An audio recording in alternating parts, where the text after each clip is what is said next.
in University of Kota. Her past role include industrial exposure as Dr. Dheer worked with Reliance General Insurance for 2 years. Dr. Dheer ma'am credentially start with gold medalist in the Masters of Business Administration degree, awarded with Chancellor Medal, co-opted member in COC. Along with being a good teacher, Dr. Dheer has handled number of administrative assignment successfully and made exemplary contributions through her dedicated, committed, and innovative approach with high integrity. Major administrative offices held at University of Kota was an assistant center superintendent, university examinations, additional dean student welfare, university member skill development center and member IPR cell, coordinator competitive coaching classes and member external flying squad anti-ragging cell, etc.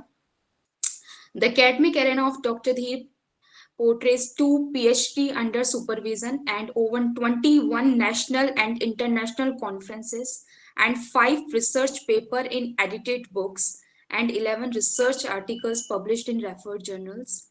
So without any further delay, I would like to invite Dr. Pragya Deen ma'am. Ma'am, I hand over the mic to you. Are you visible? Ma'am, you are not visible. Are you listening me, ma'am? Yeah, I am listening to you, and thank you, Neha, for some the my introduction. Thank you so much. Yes, ma'am. You can start. Okay, thank you. Okay, today's my topic for your class is the collection and analysis of data. I think so. You are somewhat well versed with this topic or not? Actually, I just want a particular interactive session in this. You can actually write a message also.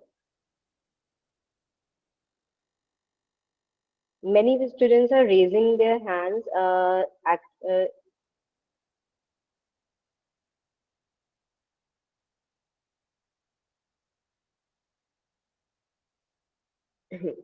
Okay, okay.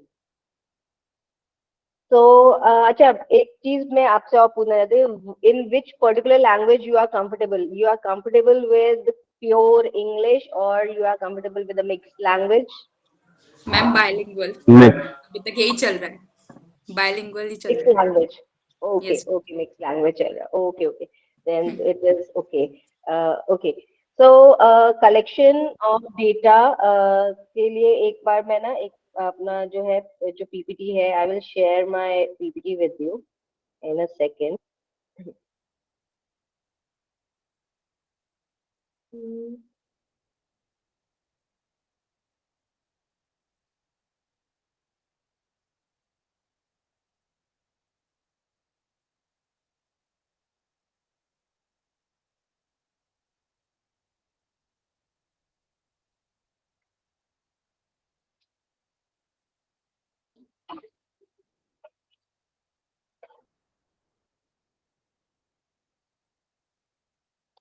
Is the PPT visible? Yes, yes ma'am. Ma'am yes Okay. Uh,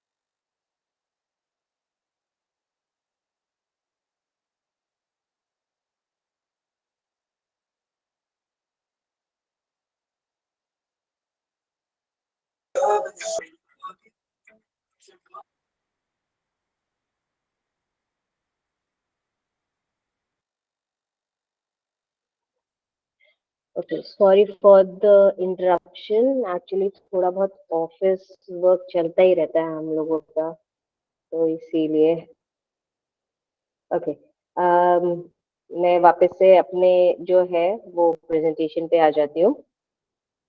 तो my topic, जैसे मैंने अभी आपको बताया, it is data collection and analysis of data.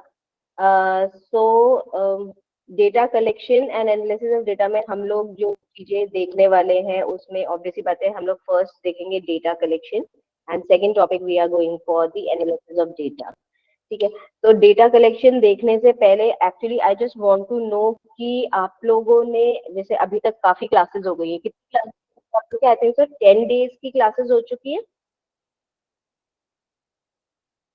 Okay, तो उसमें आपने research में काफी सारी चीजें देखी होंगी। मतलब एक्चुअली क्या है, हम लोग जब डेटा कलेक्शन होता है, data collection comes on the very last part, है ना, क्योंकि जब हम लोग ना एनालिसिस या फील्ड वर्क करने लग जाते हैं तब हम लोग का एक्चुअल में पार्ट आता है कि हमें डेटा कलेक्शन कैसे करना चाहिए, है ना, और उसको एनालाइज कैसे करना चाहिए। मगर जब हम लोग थियोरेटिकली जब बात करते हैं तो ना उसमें सबसे पहले आपका जो है थीसिस में कॉन्सेप्चुअल पार्ट आता है। We have to see the review of literatures, we have to make research methodology, and then we are actually going for certain data collection.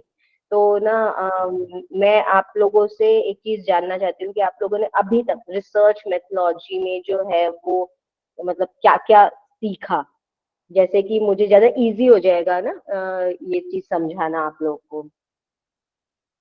कोई बोलना चाहेगा? You can open your mic and speak.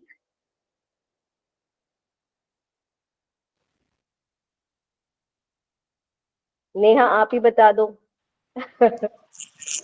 Ma'am, हमने various kinds of e resources tools, how to write research paper, what is the difference between research article and research paper, plagiarism okay, checking, और इसके अलावा article review, journal, books collection, books के store, और ma'am बहुत सारे AI tools हमने सीखे हैं जो हमने स्टार्ट भी कर दिए हैं लगाना, जैसे ओके, मतलब अपन लोगों ने, आप लोगों ने काफी सारी चीजें देखी है, मगर अभी तक आप लोगों ने जो basic part of the research है वो नहीं देखा क्या? कि मतलब हम लोग को एक्चुअल में देखो क्या होता है जब we are actually doing research, तो सबसे ज्यादा इंपॉर्टेंट चीज क्या होती है रिसर्च करने के लिए? मैम बेसिक था ना, बहुत सारा था। रिसर्च हाइपोथेसिस डेटा कलेक्शन में था, primary, secondary, qualitative, quantitative, structured, unstructured, scientific. तो मैम रिसर्च रिसर्च अब तो सपने में भी वही घूमता है हमारे, तो पूरे दिन वही चलता है, पूरे दिन वही चलता है मैम, नहीं यही नहीं, वाला। वो सब ठीक है ना, मगर ना एक्चुअल में क्या है, देखो जब हम लोग रिसर्च, मतलब आप लोग जब ना ये रिसर्च में घुसते हो ना, तो री प्लस सर्च वो तो सब अलग चीज हो गई, ठीक है ना, but the basic part of the research is your, और बेसिक और most important part of the research is your topic actually, है ना। तो मीन्स आपका जो टॉपिक है वही आपका सबसे मेन चीज है ना। और टॉपिक कैसा होना चाहिए जिसके बारे में जो है या तो बहुत मतलब ना तो बहुत ज्यादा चीजें पब्लिश हुई हो और ना ही बहुत कम चीज पब्लिश हुई हो, है ना, क्योंकि जो जहाँ पे बहुत ज्यादा चीज पब्लिश होती है वो भी इररेलेवेंट हो जाता है, क्योंकि कहीं ना कहीं वो आपके प्लेगरिज्म में आ सकता है ना। और जहाँ पे बहुत कम चीज होती है वहां पे भी वो इररेलेवेंट हो जाता है, क्योंकि आपको ना जो उसका कॉन्सेप्चुअल पार्ट है, जो आपको थियोरेटिकली उसे समझाना पड़ता है, क्योंकि ऑब्वियसली बात है research is not only about collection of data and we have to analyse it, we have to make bar graphs और एसपीएसएस और जेड टेस्ट, टी टेस्ट। सिर्फ यही नहीं होता है, हमको जो भी हम रिसर्च करते हैं वो किसके लिए करते हैं? एक आम इंसान के लिए करते हैं, who is actually not well versed with our particular topics also। हो सकता है कि मैं फाइनेंस की हूँ, मैं फाइनेंस के ऊपर करूंगी, मगर ना मेरा जो टॉपिक है वो हर एक इंसान जो पढ़े, है ना, वो जरूरी नहीं वो फाइनेंस का ही हो, है ना। तो हम लोग को जो की शुरुआत जो रखनी पड़ती है वो कॉन्सेप्चुअल पार्ट से करनी पड़ती है। जैसे कि कोई भी पर्टिकुलर टॉपिक है, जैसे मान लीजिए वर्किंग कैपिटल मैनेजमेंट मैंने ले लिया, तो वर्किंग कैपिटल मैनेजमेंट के बारे में मुझे बताना पड़ेगा कि एक्चुअली वर्किंग कैपिटल मैनेजमेंट होता क्या है, ठीक है। तो ये एक पर्टिकुलर कॉन्सेप्चुअल पार्ट होता है। तो इसलिए क्या है, जैसे हम लोग की बेसिक एंड मोस्ट इम्पोर्टेंट क्या है, हम लोग का एक टॉपिक जो है वो हमारा मेन होता है, और उस टॉपिक से रेलेवेंट हमारा क्या होना चाहिए, ऑब्जेक्टिव्स होनी चाहिए, है ना। ऑब्जेक्टिव मीन्स कि हम उसमें क्या चीज एक्चुअल में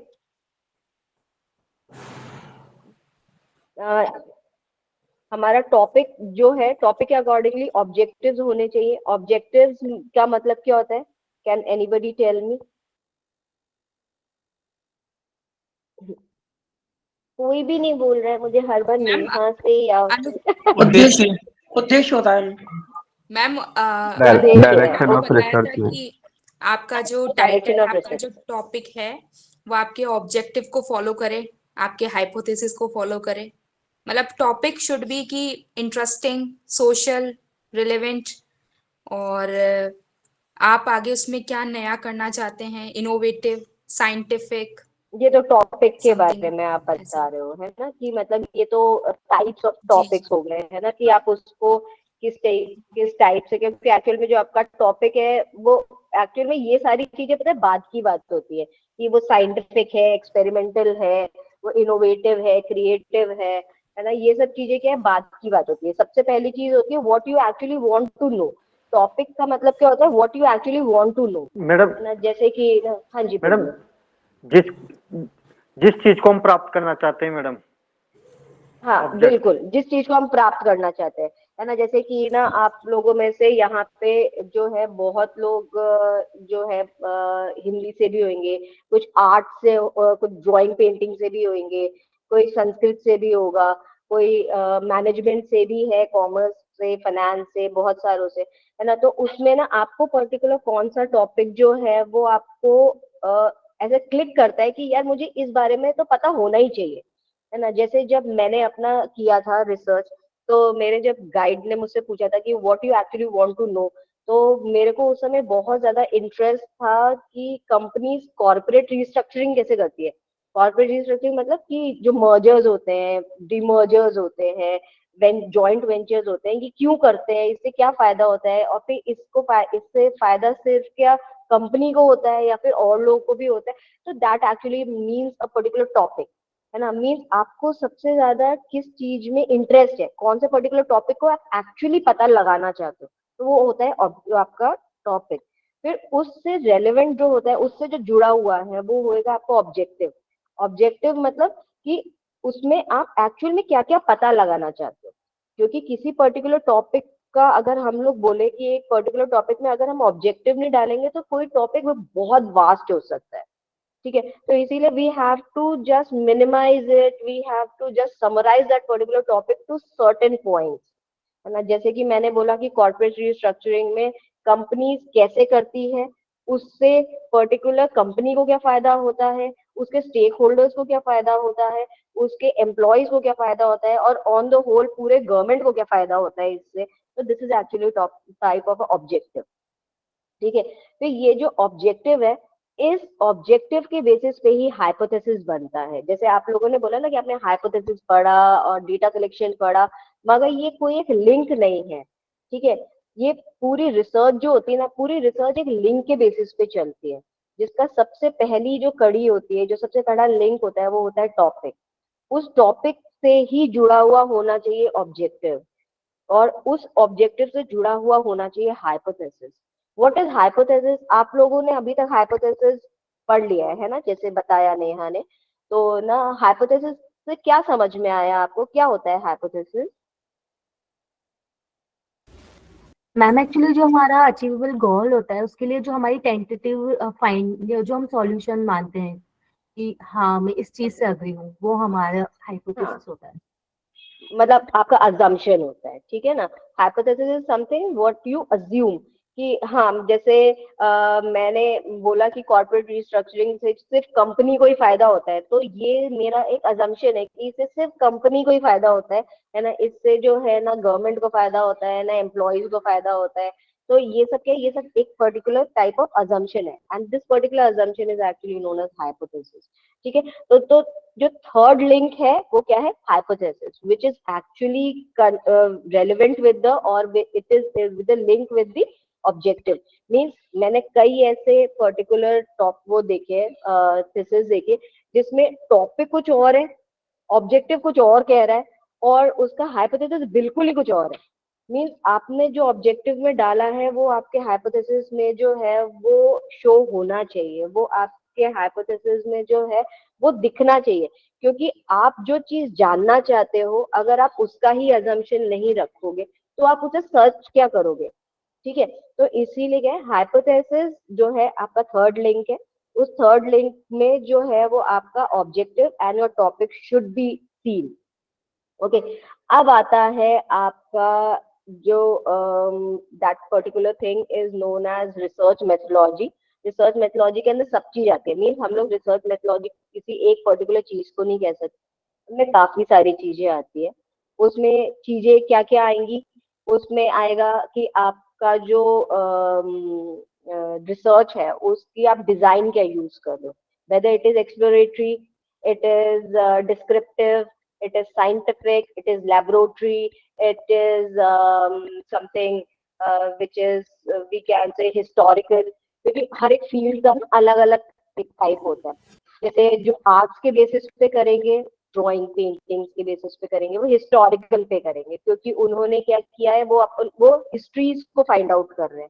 ठीक है, जैसे कि अगर कोई रामायण के ऊपर अगर कोई थीसिस लिखता है तो वो ये तो नहीं लिख सकता ना कि मैं एक्सप्लोरेटरी कर रहा हूँ, वो एक्सप्लोर नहीं कर सकता क्योंकि रामायण अभी प्रेजेंट नहीं है ना, वो हिस्टोरिकल है, वो जो है वो बहुत सारे ग्रंथों से, बहुत सारे जो छोटी छोटी जो आपके क्या होते हैं टिक्किया बोलते हैं या क्या बोलते हैं आई डोंट नो, है ना, उससे वो लोग पता करते हैं, है ना। और जब हम मैनेजमेंट की बात करते हैं या फिर सोशल साइंस की बात करते हैं, ज्योग्राफी की बात करते हैं, तो उसमें we can go for certain exploratories और we can go for the descriptive, क्योंकि क्या है उसमें हम लोग को जो है वो क्वेश्चनियर्स की मदद से, इंटरव्यूज की मदद से, सर्वेज की मदद से, हम लोग जो है सेंसस की मदद से हम लोग जो है उसका एक निष्कर्ष निकाल सकते हैं, we can come to a particular conclusion.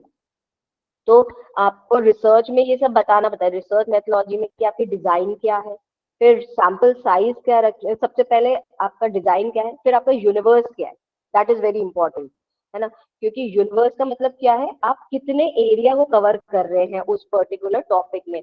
अगर मैंने बोल दिया कॉर्पोरेट रीस्ट्रक्चरिंग और मैंने इसके आगे नहीं लिखा कि इन इंडिया, तो इसका मतलब क्या है, I have to go all over the world, है ना। कॉर्पोरेट रिस्ट्रक्चरिंग अमेरिका में भी हो रहा है, तो जापान में भी हो रहा है, इंडिया में भी हो रहा है, जर्मनी में भी हो रहा है, तो I have to cover everything, but it is not possible for researcher to go everywhere, है ना। तो इसीलिए क्या है उसमें आपको एक पर्टिकुलर यूनिवर्स बनाना पड़ता है।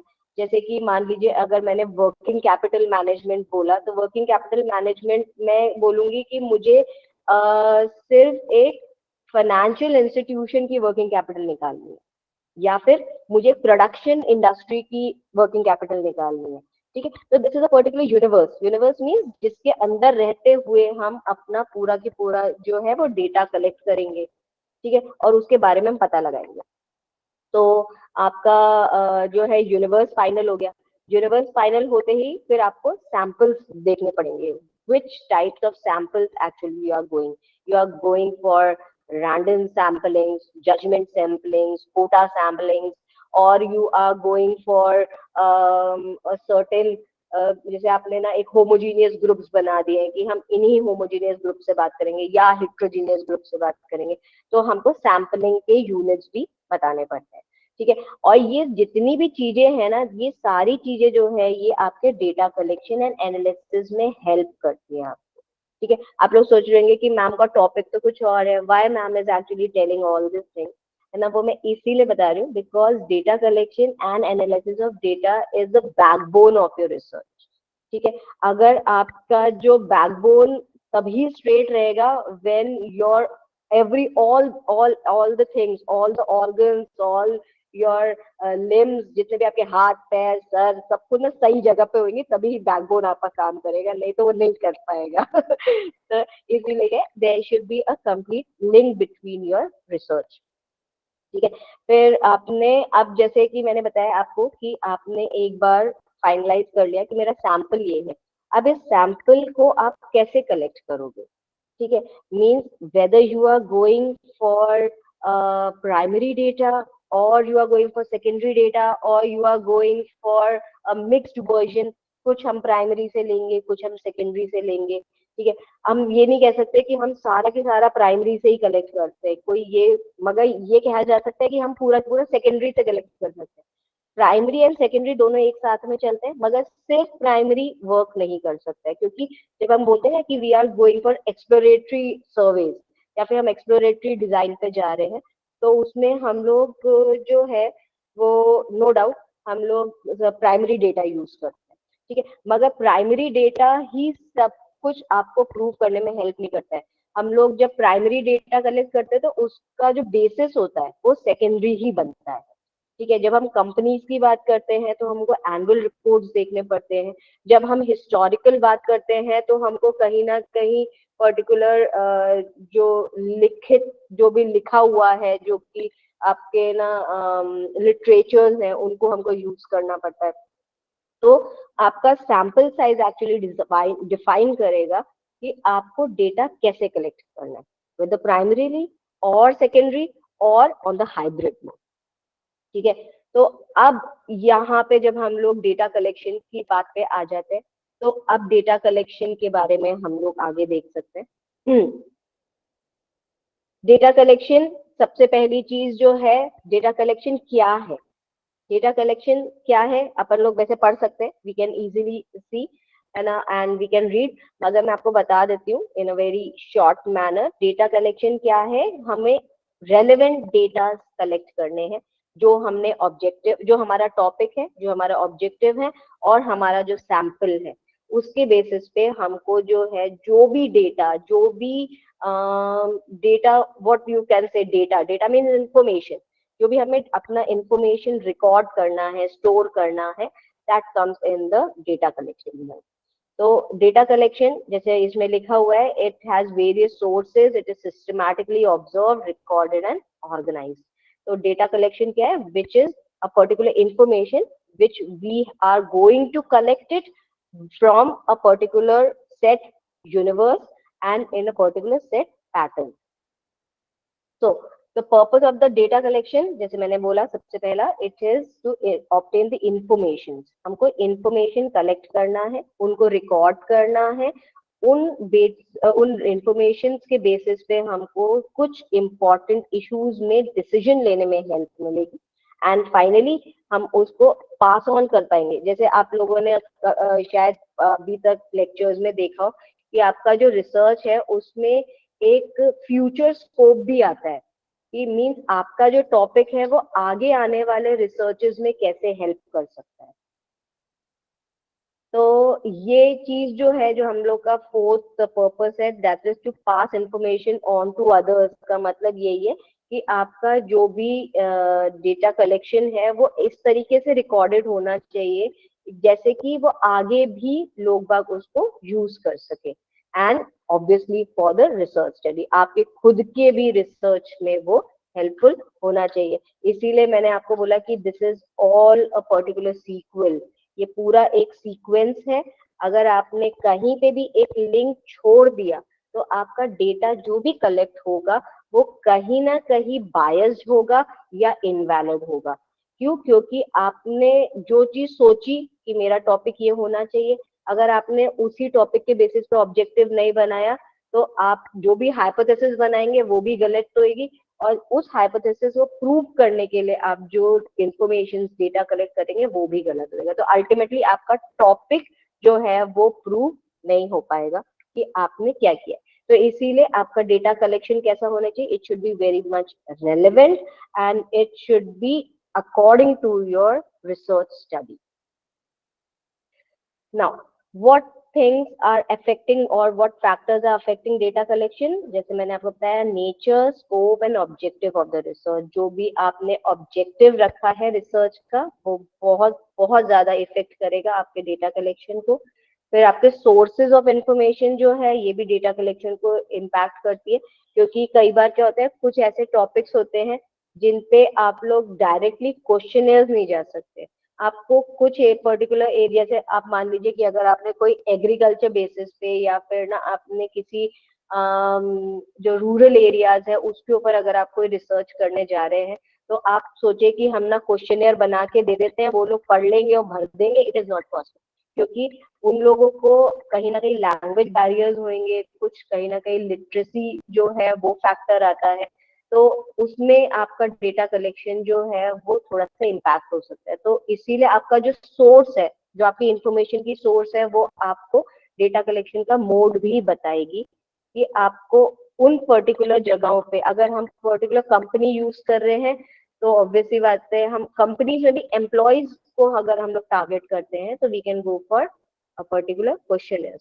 But if we are going for higher management, जैसे कि आप मान लीजिए कि आप HR मैनेजर से मिलने वाले हैं, या फिर आप जो है वो CFO से मिलने वाले, चीफ फाइनेंस ऑफिसर से मिलेंगे या चीफ एग्जीक्यूटिव ऑफिसर से मिलेंगे, तो वो आपके लिए क्वेश्चन नहीं भर के देंगे, वो आपको शेड्यूल भी नहीं भर के देंगे, वो आपको जो क्वेश्चन आप पूछेंगे वो बोल देंगे, तो मीन्स उसका जवाब वो दे देंगे, तो means it is a interview method. ठीक है, तो इसीलिए आपका डेटा कलेक्शन जो है वो आपके सोर्सेस पे डिपेंड करेगा कि आपका सोर्स क्या है।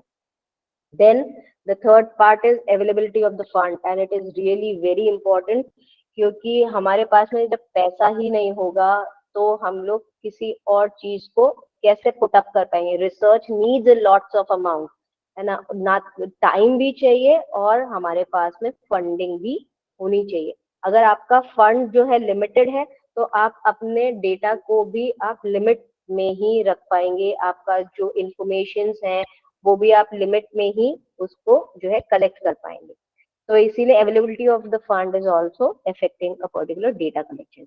Then techniques of data collection, वही जैसे मैंने आपको बताया, टेक्निक्स में आपका प्राइमरी सेकेंडरी आता है। ठीक है, आप प्राइमरी में भी कौन सा मेथड यूज कर रहे हैं, सेकेंडरी में तो सबको पता है, सेकेंडरी मीन्स पर्टिकुलर लिटरेचर्स को हम लोग को पढ़ना है, उस लिटरेचर में से ही हमको पर्टिकुलर कोई आंसर्स फाइंड आउट करने हैं। So techniques of data collection also affects the particular data collection methods. Then availability of the trained persons. कई ऐसी जगह होती है, या फिर आपके ना, जब अपन लोग थोड़ा यूनिवर्स बड़ा ले लेते हैं तो उसमें कई बार क्या होता है, ऐसा होता है कि हम सिर्फ जो रिसर्चर होता है सिर्फ वही जो आपका फील्ड सर्वे है वो अकेले नहीं कर सकता है, तो उसको अपने साथ में जो है वो 2 से 3 लोग रखने पड़ते हैं। तो अगर उनको उसके साथ में जो वर्किंग लोग हैं अगर वो उसके ट्रेंड नहीं है तो बहुत दिक्कत आ सकती है, क्योंकि जो वो खुद कलेक्ट करना चाहता है डेटा, वो उसको वो डेटा नहीं मिलेगा, क्योंकि जब तक जो सर्वे कर रहा है या फिर जो डेटा कलेक्ट कर रहा है, जब तक उसको खुद को समझ में नहीं आएगा कि टॉपिक क्या चाहता है या फिर रिसर्चर क्या पता करना चाहता है, तब तक वो सही डेटा कलेक्ट नहीं करेगा। तो इसीलिए availability of the trained person is also very important in the particular data collection. Now the types of data is 2 types, qualitative and quantitative. तो इसमें आगे बढ़े इससे पहले I just want to know whether it is clear till particular, अभी जहां तक हम लोगों ने Yes, ma'am. Yes, ma'am. Yes, Okay. ma'am. Yes, ma'am. Ma'am, actually, I have a doubt. Suppose we जी बोलिए। are this research paperwork. In that, बस जैसे हम लोग स्टडी करें, केस स्टडी करें, तो केस स्टडी में मैम हम साथ साथ में क्या हम इंटरव्यू टेक्निक भी कर सकते हो आप? एक्चुअली क्या होता है, जब हम लोग केस स्टडी मेथड यूज करते हैं ना, तो case study normally secondary word होता है ना, क्योंकि केस स्टडी जो होता है वो उसमें क्या होता है कि आप ना, अगर केस स्टडी आप कंपैरेटिव डेटा का कर रहे हैं, है ना, तो बात अलग है। मगर if you are using purely a case study method, तो इसका मतलब क्या है, that particular case is actually written by someone, it is actually proved by someone, तो आपको वही पढ़ के करना पड़ेगा। तो उसमें इंटरव्यूज लेना तो इट इज नॉट पॉसिबल, है ना। आप उसमें जो है वो फीडबैक्स ले सकते हैं, है ना, आप ना उसके जो है जो केस स्टडी जिसने लिखी या फिर केस स्टडी जो आप एक्चुअली ऑप्ट करना चाह रहे हैं उसके रिजल्ट्स आप पता कर सकते हैं, बट ना इंटरव्यू से तो आप नहीं कर सकते उस चीज को। एक्चुअली मेरा फील्ड है ना स्पोर्ट्स का है, तो कुछ ऐसी पर्सनालिटीज है, तो मैं सोच रही थी उनका केस स्टडी करूं, वो पहले नहीं किया है किसी ने, तो आप जैसे कह रहे हैं पहले कभी भी नहीं किया है या फिर हुआ है मगर इंडिया में नहीं Particular- हुआ है, हाँ ऐसा जी, कुछ? नहीं मैम, वो गेम से नहीं हुआ है, वो प्लेयर्स का केस स्टडी नहीं हुआ है, ऐसा कुछ पर्सनालिटीज है हमारे पास। हाँ तो तो उन कोई बात नहीं, मगर जैसे अगर प्लेयर्स का नहीं हुआ है मगर वो वाला टॉपिक कहीं ना कहीं प्लेयर्स पे नहीं हुआ होगा, किसी और चीज पे तो हुआ होगा ना, that you have at least you should get a conceptual part. Ma'am तो वो आपको मिलेगा, कॉन्सेप्चुअल पार्ट मिल हाँ जी, जाएगा ना आपको। हाँ जी मैम, वो तो मिल रहा है मैम। फिर लेकिन मेरे ठीक पास है। फ्रेम के क्वेश्चंस, तो उनको मैं सपोर्ट के लिए इंटरव्यू नहीं तो हम कह सकते हैं फीडबैक टेक्निक ऐसा यूज कर लूं। हाँ, है ना, कि मतलब जैसे आपका जो केस स्टडी है उसमें ना जो है, जैसे आप स्पोर्ट्स फील्ड से हैं तो आप तो जैसे अपन लोग वो देखते हैं, मैच देखते हैं, है ना, क्रिकेट मैच होता है तो उसमें आपने कमेंट्री तो सुनी है ना, तो हाँ उसमें जी, वो कमेंट्री में जैसे वो लोग बताते रहते कि हाँ ये वाले साल में तेंदुलकर ने ये किया था, है ना, और इतना ना उनका सेंचुरीज रिजल्ट ये हाँ निकला जी, था, है ना। तो ये सब, ये इंटरव्यू नहीं है, ये फीडबैक है एक्चुअली, है ना। They are actually using the secondary data and they are actually implementing on the present situation and then they are actually telling you something, है ना। तो ये अगर इंटरव्यू होगा तो इंटरव्यू के लिए तो आपको पर्टिकुलर पर्सन के पास में जाना पड़ेगा, तो आप उसमें केस स्टडी वर्ड यूज नहीं कर पाओगे। तो फिर आपको केस स्टडी की जगह लिखना पड़ेगा अ study on, don't use case study. Case means okay which ma'am, is actually being jotted down by somebody else. Ma'am thank you ma'am. Okay. Okay. Any other queries? No, ma'am. Oh, okay. Then we should move forward. Okay. Types of data जैसे मैंने बताया, qualitative होते हैं, quantitative होते हैं. As the name says itself, qualitative means which has a quality in it, and quantitative means which has number in it, है ना। तो कई ऐसी जगहें होती है जहां पर आपको क्वांटिटी की जरूरत होती है, कई ऐसे प्लेसेस होते हैं, कई ऐसे रिसर्चेस होते हैं जहां पे आपको क्वालिटी की रिसर्च होती है। ठीक है, तो अब इसमें देख लेते हैं what is qualitative versus quantitative. देखो, क्वालिटेटिव जो होता है वो डील्स विद डिस्क्रिप्शंस, ठीक है, मींस ये लोग सिर्फ जो है वो सेकेंडरी डेटा या फिर जिस चीज को पहले से लिखा जा चुका है और अब हम उसको सिर्फ समझा रहे हैं, है ना, वो उस पे किया जाता है। जबकि क्वांटिटेटिव डेटा जो होते हैं it deals with the numbers, obviously बात है ना, और ये आपके एक्सप्लोरेटरी डेटा में भी हेल्प किया जा सकता है। Then qualitative data can be observe, data qualitative data जो है उनको हम ऑब्जर्व कर सकते हैं, क्योंकि क्वालिटी जो है उसको आप मेजर नहीं कर सकते हैं, है ना। क्वालिटी जैसे हम लोग बोलते हैं कि अगर आपको बिजनेस सूट्स चाहिए तो you have to go for the Raymonds और you have to go for the Reid and Taylor, है ना, क्योंकि वो क्वालिटी में अच्छी है। अब आप क्वालिटी की क्या डेफिनेशन है उसमें, क्वालिटी का डेफिनेशन यही है, हो सकता है कि ना अब वो जो है उसका जो ग्रेस है, उसके जो कपड़े का जो शाइन है, उसके कपड़े की जो सॉफ्टनेस है, वो फ्लो है ना, वो कहीं ना कहीं उस पर्टिकुलर फील्ड को मैच करती है। तो this is all observation, this is not measurement, ठीक है। और मगर जब हम लोग जैसे जब हम बोलते हैं कि आप जब बेडशीट्स लेने के लिए जाते हैं तो बेडशीट में क्या होता है 130 काउंट्स या फिर 220 थ्रेड काउंट्स, तो ये सब क्या है, दीज आर क्वालिटेटिव। तो means we are actually in the part of a numbering, है ना, हम उसको मेजर कर रहे हैं।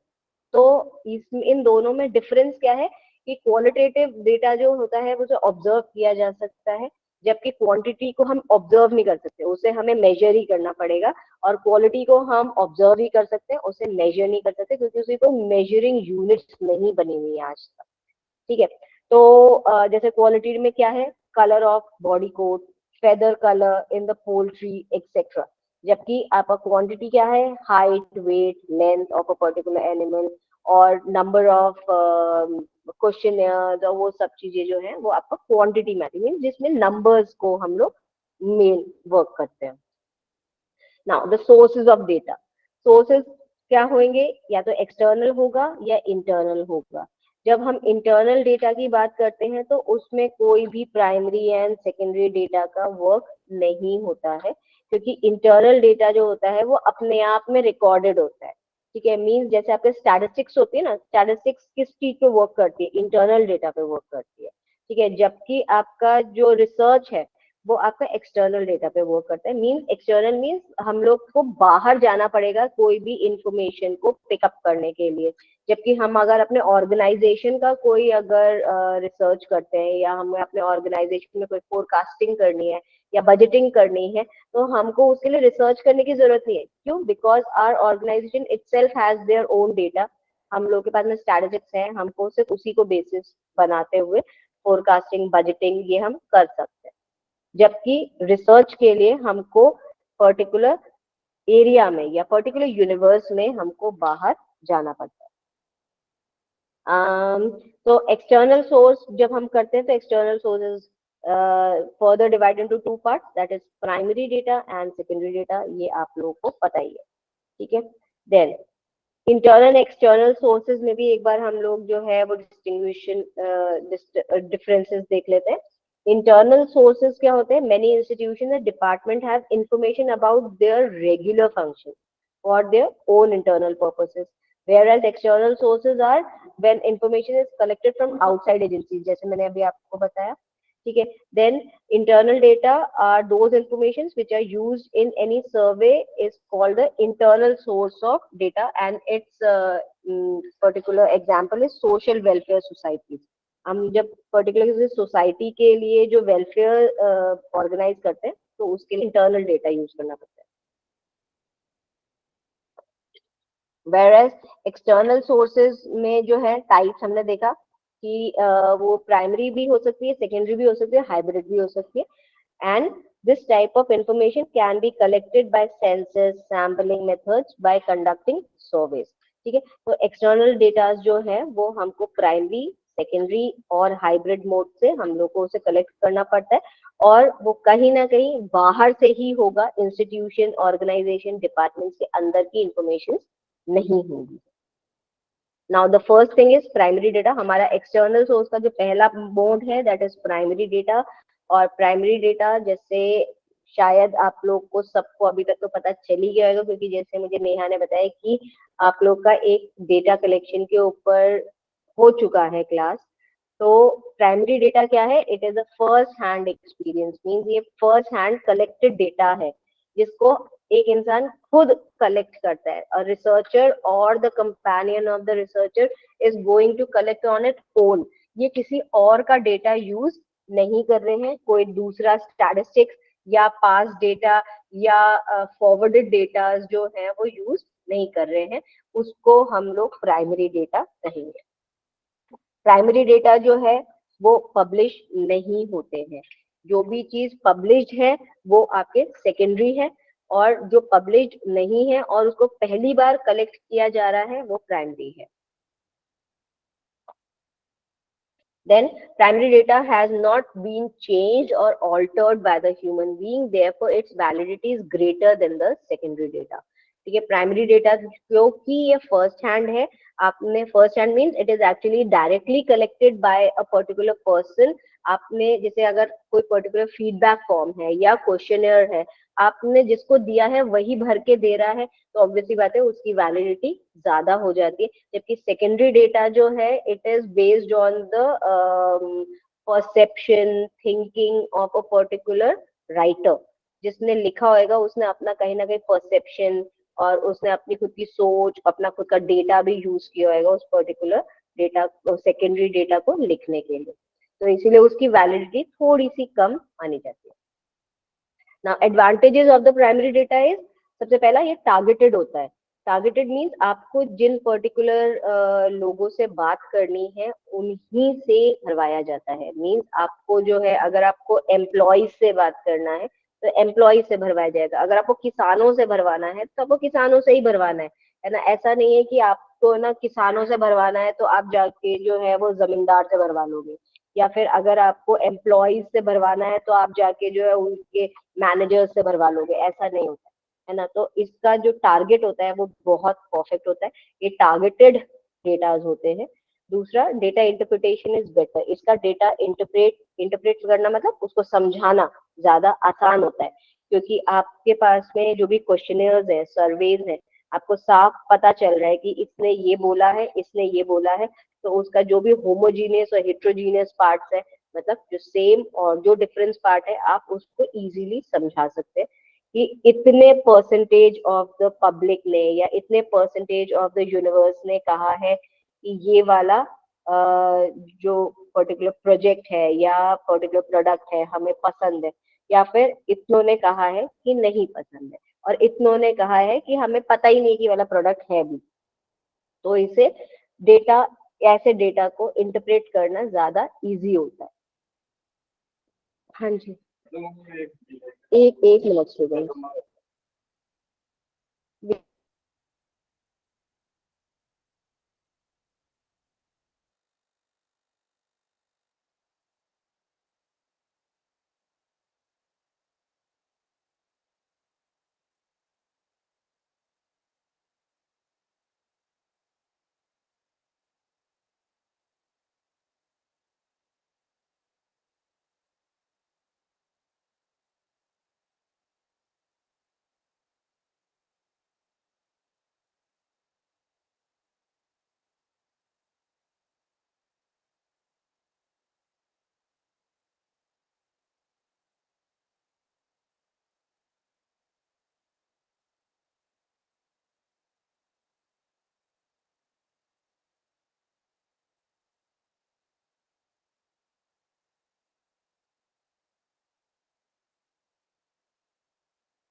Okay, sorry for the interruption. Again, we are going to resume it. Okay, advantages में जैसे मैंने आपको बताया कि एक टारगेटेड डेटा होता है, दूसरा इसको समझाना ज्यादा इजी होता है, और फिर थर्ड उसकी एक्यूरेसी हाई होती है, जैसे अभी अपन लोग थोड़ी देर पहले ही देखा था कि क्योंकि ये ज्यादा वैलिड होता है ना, हम लोग इसको जो है वो जिस पर्टिकुलर पर्सन से भरवाना है उसी से ही हम भरवा के और इंटरप्रेट कर रहे हैं, हम लोगों ने उसमें कुछ भी अपने मर्जी से एड ऑन नहीं किया है, तो इसीलिए इसकी एक्यूरेसी जो होती है वो ज्यादा होती है।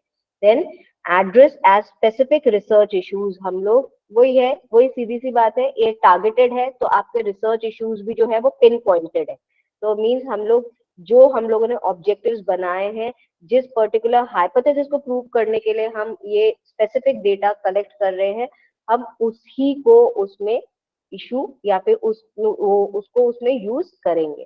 ठीक है, अगर हम लोग कोई पर्टिकुलर हाइपोथेसिस या ऑब्जेक्टिव हमारा है ही नहीं, तो हम ऐसे कोई भी क्वेश्चंस, ऐसे कोई भी जो है टारगेट या फिर आपका जो है जो भी एम्प्लॉयर या फिर जिससे भी आप क्वेश्चनर्स, शेड्यूल्स, इंटरव्यूज कर रहे हैं, वो हम उसको पर्टिकुलर क्वेश्चंस हम लोग यूज नहीं करेंगे। And then the last thing is it has a greater control, ये इसमें हमको ज्यादा कंट्रोल है, क्यों? क्योंकि this particular data is actually being collected by the researcher itself, उसका जो क्वेश्चंस है, उसका जो फीडबैक है, उसका जो भी परफॉर्मा है वो हम खुद बनाते हैं।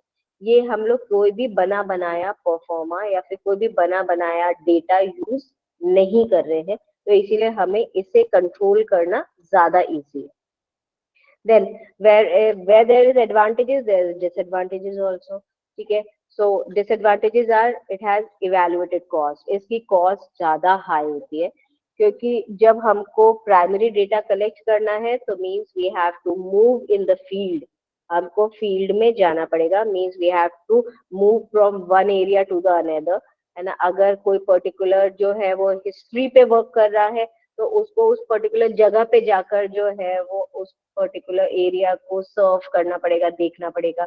अगर हम किसी पर्टिकुलर मैनेजमेंट के स्टूडेंट से बात कर रहे हैं या फिर मैनेजमेंट या फिर आपके फाइनेंस या फाइनेंशियल इंस्टीट्यूशंस या गवर्नमेंट या इकोनॉमिक्स ऐसे कुछ करते हैं, तो उसके लिए हमको क्या करना पड़ेगा कि हमको जो है उस पर्टिकुलर को पे जाना पड़ेगा हमको।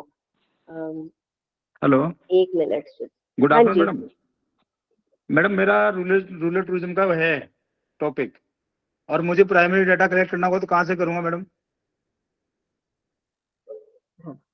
हाँ जी, सॉरी आप एक बार वापस से बोल दीजिए, एक्चुअली मैडम मेरा किसी और मेरा हाँ टॉपिक है जी, रूरल टूरिज्म का। रूरल टूरिज्म का। जी, और मुझे प्राइमरी डेटा कलेक्ट करना हो तो कहाँ से करूंगा? तो आपका यूनिवर्स क्या है? जब आप ना आप ना ये कह रहे हैं कि आप रूरल टूरिज्म की बात कर रहे हैं, तो आपका कोई यूनिवर्स तो होना चाहिए। अब रूरल तो अगर इंडिया में देखा जाए तो इंडिया में रूरल तो 75% of the population is rural. तो आप कौन से स्टेट को कंसिडर करते हैं उसके यूनिवर्सिटी ऑफ बेसिस पे कोटा से मिल आपको जाएगा क्या मैडम? यूनिवर्सिटी ऑफ कोटा तो रूरल है ही नहीं सर। अच्छा, वो यूनिवर्स तो क्या होता है अर्बन मैडम? में आ गया। यूनिवर्स सर जहां आप जिन एरिया को कवर करना चाहते हैं। यूनिवर्स का मतलब क्या, मतलब जैसे कि आप ना, जैसे आप रूरल टूरिज्म की बात कर रहे हैं, तो रूरल का मतलब क्या है कि जो जहाँ पे गांव और ना आप ये जो रूरल एरियाज हैं उनको आप कवर कर रहे हैं, तो वो आपका यूनिवर्स होना चाहिए। फिर यूनिवर्स मतलब सैंपल्स जैसे कि आप फिर सैंपल्स क्या होगा फिर मैडम? क्या होएगा? सैंपल्स क्या सैंपल होगा? जी। सैंपल का मतलब सर ये है कि ना आपने जैसे पहले तो यूनिवर्स डिसाइड कीजिए। जैसे मान लीजिए आपने बोला रूरल टूरिज्म कहाँ पे है ना, रूरल टूरिज्म सिर्फ हाड़ौती एरिया में या फिर पूरे राजस्थान भर में आपको करना है ना। फिर उसके बाद में आप डिसाइड कीजिए कि अगर आप ना सिर्फ हाड़ौती एरिया में कर रहे हैं तो उसमें आप कोटा के आसपास में जो रूरल एरिया है उनको आप उसमें से आप कितने लोगों को सेलेक्ट करेंगे पूछने के लिए, है ना। जैसे कि आपको ना, क्योंकि ऑब्वियसली रूरल टूरिज्म कर रहे हैं तो आपको क्वेश्चनियर्स तो आप भरवा नहीं सकते, आपको इंटरव्यूज ही जी। लेने पड़ेंगे, है ना। जी। आपको पूछना ही पड़ेगा लोगों से। तो ना आप जी। कितने लोगों से बात करना चाहते हैं? जैसे हाड़ौती जी। में आप मान लीजिए कि ना आप ना इधर चले गए अपन के बूंदी बारा झालावाड़ की तरफ चले गए, तो वहां पे आप जो है उनके जो रूरल एरियाज जो है वहां पे आपने सोचा कि हम इस पर्टिकुलर गांव से, हर गांव से हम लोग 10 या 15 लोगों से बात करेंगे, है ना। तो जी। That is sample. जी, ठीक है madam, thank you madam, thank you. जी जी, ओके। चलिए आगे चलते हैं। डिसएडवांटेजेस में सबसे पहली चीज है इवेलुएटेड कॉस्ट। जैसे मैंने आपको बताया कि आपको प्राइमरी डेटा के लिए मूव करना पड़ेगा, फील्ड में जाना पड़ेगा। तो जाने के लिए you have to travel, travel के लिए you have to pay a certain cost for it.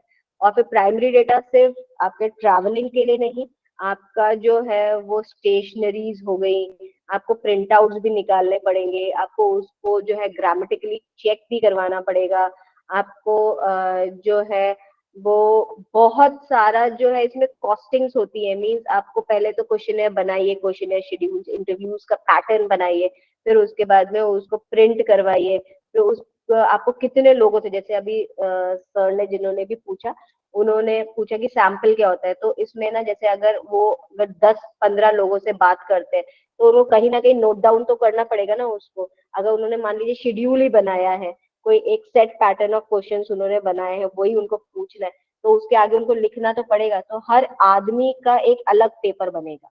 Means अगर हम सिर्फ एक गांव की बात कर रहे हैं तो सिर्फ एक पर्टिकुलर में ही उनको 15 पेपर तो एक ही में ही चाहिए।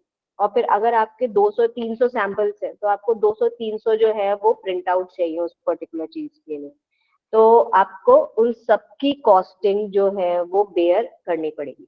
तो इसीलिए primary data is literally costly. Then it is time consuming, obviously बात है। You have to just check person by person, हर एक पर्सन से फेस टू फेस आपको ट्रांजैक्शन या फिर फेस टू फेस कन्वर्सेशन करना पड़ेगा, तभी आपको जो है प्राइमरी डेटा मिलेगा। Then more number of resources are required, ज्यादा से ज्यादा आपको रिसोर्सेज की, ज्यादा से ज्यादा आपको लोगों की जरूरत पड़ सकती है जब हम प्राइमरी डेटा कलेक्ट करते हैं, क्योंकि एक रिसर्चर अपने आप में जो है वो बहुत सारे एरियाज को कवर अप नहीं कर पाता। तो इसीलिए उसको resources means he need financial resources also, he need human resources also, as well as he need the natural resources also। Means आपका जैसा टॉपिक है उसके अकॉर्डिंगली आपको रिसोर्सेज की भी ज्यादा से ज्यादा रिक्वायरमेंट होंगी। देन इनएक्यूरेट फीडबैक, ये सबसे बड़ा बैकड्रॉप होता है प्राइमरी डेटा का। क्योंकि प्राइमरी डेटा जो होता है, जैसे आप ना अगर किसी से शेड्यूल भरवा रहे हैं या फिर इंटरव्यू ले रहे हैं, तो उसमें भी ये हो सकता है कि आपने पर्टिकुलर कोई क्वेश्चन पूछा तो उसका वो जवाब नहीं देना चाहता, तो या तो वो उसको मना कर देगा कि नहीं ये इररिलेवेंट है, I don't want to answer that particular question. मगर अगर वो आपको जवाब दे देता है मान लीजिए, तो कोई जरूरी नहीं है कि वो सही हो, क्योंकि आपने उसको बोला कि नहीं आपको ना चीज पता करनी है, तो आपने वो आपको जवाब जरूर दे देगा, मगर वो कितना रेलेवेंट है, कितना सही है, you don't know about that. तो इसीलिए इसका जो फीडबैक है वो कई बार इनएक्यूरेट भी होता है ना। और नॉर्मली क्वेश्चनियर्स में तो मैक्सिमम टाइम जो होता है, या तो वो क्वेश्चनियर्स भरते ही नहीं है लोग बाग, काफी ज्यादा मान लीजिए अगर आप 300 क्वेश्चनियर्स भिजवाते हैं लोगों को या फिर लेकर जाते हैं, तो उसमें ना आप 70% तो मान लीजिए 70% ही भरेंगे, 30% लोग बाग तो भरते ही नहीं है उसको। तो इसीलिए इसका जो फीडबैक जो होते हैं या तो वो बिल्कुल ही जीरो होंगे, या फिर उसमें जो आंसर्स या फिर होंगे वो आप उसे जज नहीं कर सकते कि वो कितने सही है। It has inaccurate feedback problem also. Then it requires a lot of skill with labor. वो तो मैंने बताया आपको कि इसमें बहुत ज्यादा जो है रिसोर्सेज की रिक्वायरमेंट होती है। Then methods of collecting primary data. These are the certain methods for collecting the primary data. That is observation. Observation means हम लोग देख कर समझते हैं, ठीक है। जैसे हमारे साइकोलॉजी का जो भी, अगर यहाँ पे अगर कोई साइकोलॉजी का कर रहा होगा रिसर्च, तो उनको देख कर समझना पड़ेगा, क्योंकि साइकोलॉजी समथिंग लाइक दैट कि आप ना किसी के बिहेवियर को, किसी के रिस्पॉन्स को किसी पर्टिकुलर सिचुएशन के बेसिस पे ही जज कर सकते हैं। हम ऐसे नहीं कर सकते कि हम क्वेश्चनियर्स, थ्योरीज या फिर आपके फॉर्मूलाज लगाकर हम किसी को जज कर ले, ऐसा नहीं हो सकता है। तो आपका पर्टिकुलर जो भी चीज है, मतलब आपका जिस टाइप का आप रिसर्च कर रहे हैं, जिस पर्टिकुलर फील्ड में आप रिसर्च कर रहे हैं, उस पर्टिकुलर फील्ड के बेसिस पे आपके मेथड डिफाइन होते हैं। तो observation means when we actually see and define कि हाँ ये वाला जो डेटा है वो हम उसे रिकॉर्ड करेंगे। तो हम लोग देखकर जब चीज समझते हैं, that particular thing is known as observation method. Interview method, ये तो सबको पता है कि आप किसी पर्टिकुलर पर्सन से, नॉर्मली हायर ऑफिशियल्स जो होते हैं उनसे हम लोग कुछ क्वेश्चंस पुट अप करते हैं, वो उसका जवाब देते हैं और हम उस पर्टिकुलर जवाब को नोट डाउन करके एज अ डेटा यूज करते हैं, that is known as interview method. Then indirect oral investigations. Indirect oral investigations means हम लोग कोई इन्वेस्टिगेशन करें। इन्वेस्टिगेशन करना मतलब हमको डेटा कलेक्ट करना है, मगर हम लोग उसको एज अ रिसर्चर के रूप में ना करते हुए हम उसको एज अ सर्वे के रूप में कर रहे हैं। मीन्स हम लोग जैसे सेंसस में, जब सेंसस होता है या फिर अभी जब आपका वोटिंग्स होती है, तो उसमें ना आप जो भी ब्लॉक का जो भी होता है बंदा, वो आकर आपसे पूछता है कि आपके घर में कितने लोग रह रहे हैं, आप में से कितने लोगों का जो है वो वोटर आईडी बन गया है ना, कितनों का अभी तक वोटर आईडी नहीं बना है, कितने 16 साल से ऊपर है। तो this is a type of investigation, है ना। तो इस टाइप के जो इन्वेस्टिगेशन है ये हर फील्ड में होते हैं, ये आपके साइंस के फील्ड में भी होते हैं, मगर indirectly means we are actually not proving our motive कि हम लोग ये इन्वेस्टिगेशन क्यों कर रहे हैं। हम लोग उसको क्या कर रहे हैं, इनडायरेक्टली ओरल इन्वेस्टिगेशन, मतलब पूछ के हम लोग जो है वो डेटा कलेक्ट करते हैं। So that is known as the particular oral indirect oral investigation. Then surveys तो सबको पता है, ठीक है। surveys तो आपके जैसे सेंसस के लिए, वोटिंग के लिए, जैसे मैंने अभी बताया, तो जैसे पूछा जाता है, मगर इनडायरेक्टली नहीं पूछा जाता, डायरेक्टली पूछा जाता है। We are telling about the pure motive कि अभी इलेक्शन होने वाले हैं तो इसीलिए हम पूछ रहे हैं, या फिर अभी जो है वो आपका कई बार वो कौन सा वो ट्रैफिक का सप्ताह चलता है ना, सेफ्टी सप्ताह, तो हम उसके लिए पूछ रहे हैं, है ना। तो ये सारी चीजें क्या, जब हम लोग अपना मोटिव क्लियर रखते हुए किसी चीज की पूछताछ करते हैं, उसका डेटा कलेक्ट करते हैं, that is known as the survey. And then case study, जैसे मैम ने अभी पूछा था कि केस स्टडी क्या होता है, मीन्स एक पर्टिकुलर केस जो कि हम लोगों के पास में पहले से लिखा हुआ है। But ma'am, I want to raise a question, ma'am. I'm a little bit confused. As you said to me कि case study already कोई हो चुका है study उसका करेंगे. But exactly. my field is sport psychology. अब मुझे किसी personality का तो हाँ, मेरे पास secondary data नहीं है, तो primary data तो मुझे ही create करना पड़ेगा case study में. नहीं तो आप फिर उसको केस स्टडी मत बोलो ना, जैसे मैंने अगर इसमें अगर केस हाँ। स्टडी बोला तो केस स्टडी का मतलब क्या, केस प्लस स्टडी, है ना, फिर केस उसमें प्लस स्टडी का मतलब these are two yes things ना। जैसे कि अगर मैम अभी आप स्पोर्ट्स की बात कर रहे हो तो आपके स्पोर्ट्स में ना एक साइकोलॉजी भी आती है ना, साइकोलॉजी मैम आती है, my area of फिजियोलॉजीज research आती है। is yes ma'am it's sports psychology I'm doing it.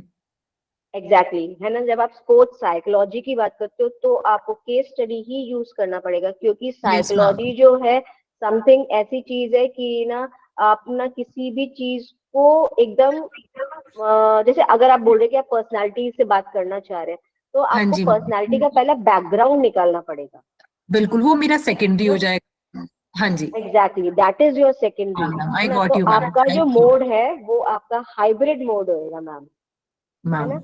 जैसे कई बार ऐसा होता है ना कि कुछ स्पोर्ट्स पर्सन जो होते हैं वो ना वैसे अपने लाइफ में बहुत बहुत अच्छा कर रहे होते हैं, मगर एक पर्टिकुलर एक फील्ड एक टाइम आता है जब ना उनका जो है परफॉर्मेंस कम हो जाता है, तो वो कहीं ना Yes कहीं उनकी केस स्टडी से डिपेंड करता है कि what had yes happened ma'am. At that particular time. Exactly ma'am that's why I prefer this.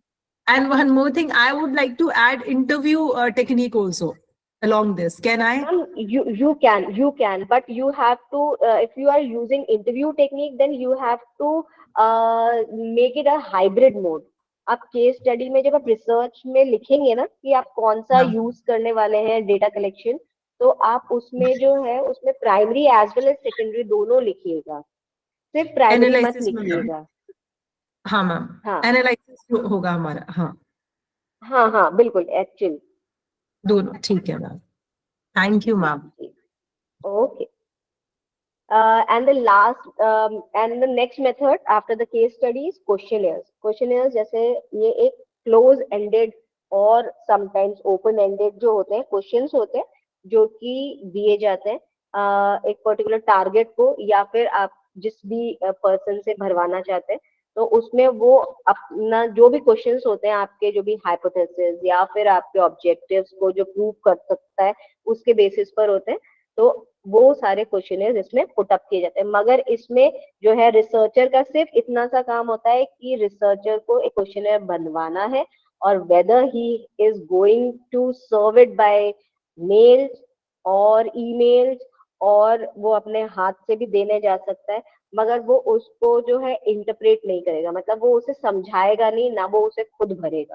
Questionnaires का जो पैटर्न है वो क्या है, क्वेश्चंस पूछ लिए जाते हैं और वो उसको जवाब देना होता है सामने वाले को। तो Ma'am, then these who will हाँ frame बताइए। those questions for my questionnaire? If we go for this, who will frame those questions? Who will select the questions? Exactly, the questions are selected by you itself only, but that particular question should be relevant with your objectives as well as hypothesis. Means आपने So, जो objective बनाया है उसी के ma'am, accordingly जो है आपका objective और हाइपोथेसिस अगर स्ट्रीम लाइंड है, एक ही लाइन में चल रहे हैं, तो आपका जो क्वेश्चंस है ना वो बिल्कुल उसी के अकॉर्डिंग होना चाहिए, are we है ना। recommendations from any committee that these are the list of questions we are going to add in? नहीं नहीं नहीं नहीं नहीं नहीं नहीं नहीं बिल्कुल नहीं, you don't have to take any recommendations actually for the questionnaires, क्योंकि जब हम किसी भी पर्टिकुलर पर्सन के इन्फ्लुएंस में आके क्वेश्चनियर्स फिलअप करते हैं ना, तो आपका फिर ऑब्जेक्टिव और हाइपोथेसिस का कोई मतलब ही नहीं रह Change हो जाएगा, जाता है। Yes, ma'am. है ना। क्योंकि आपकी सोच जो है वो जिससे आपने रिकमेंडेशन लिया उसकी सोच से कैसे मैच हो सकती है, Ma'am. Right, ma'am. You can take certain आप ये कह सकते हैं कि आप उनसे राय ले सकते हैं, सजेशन ले सकते हैं, but don't put that particular formatted questions in your question. Ma'am, actually, I was searching yesterday for certain question or format of questionnaire, but I didn't get any of the formats. कुछ ऐसा मिला नहीं। Exactly, क्योंकि Ma'am. Question का कोई set pattern नहीं होता ma'am, ये एक्चुअल में क्या है, जैसे आपका ऑब्जेक्टिव है जो आप जानना चाहते हैं उसी के हिसाब से जो है क्वेश्चनियर्स बनाए जाते हैं, है ना। Not only for your research work only, ये अपन लोग जब फीडबैक लेते हैं ना, जैसे अगर आप कभी मैकडी में गए हो या फिर आप ना कोई बहुत बड़े रेस्टोरेंट्स या फिर 5 स्टार होटल में जाते हैं, तो ये लोग फीडबैक भरवाते हैं आपसे, तो Yes, हर एक आप ना एक से दूसरे का देखेंगे ना तो फीडबैक क्वेश्चंस भी अलग होते हैं कई बार। Okay, ma'am. मैम एक क्वेश्चन मेरा हाँ भी जी, था।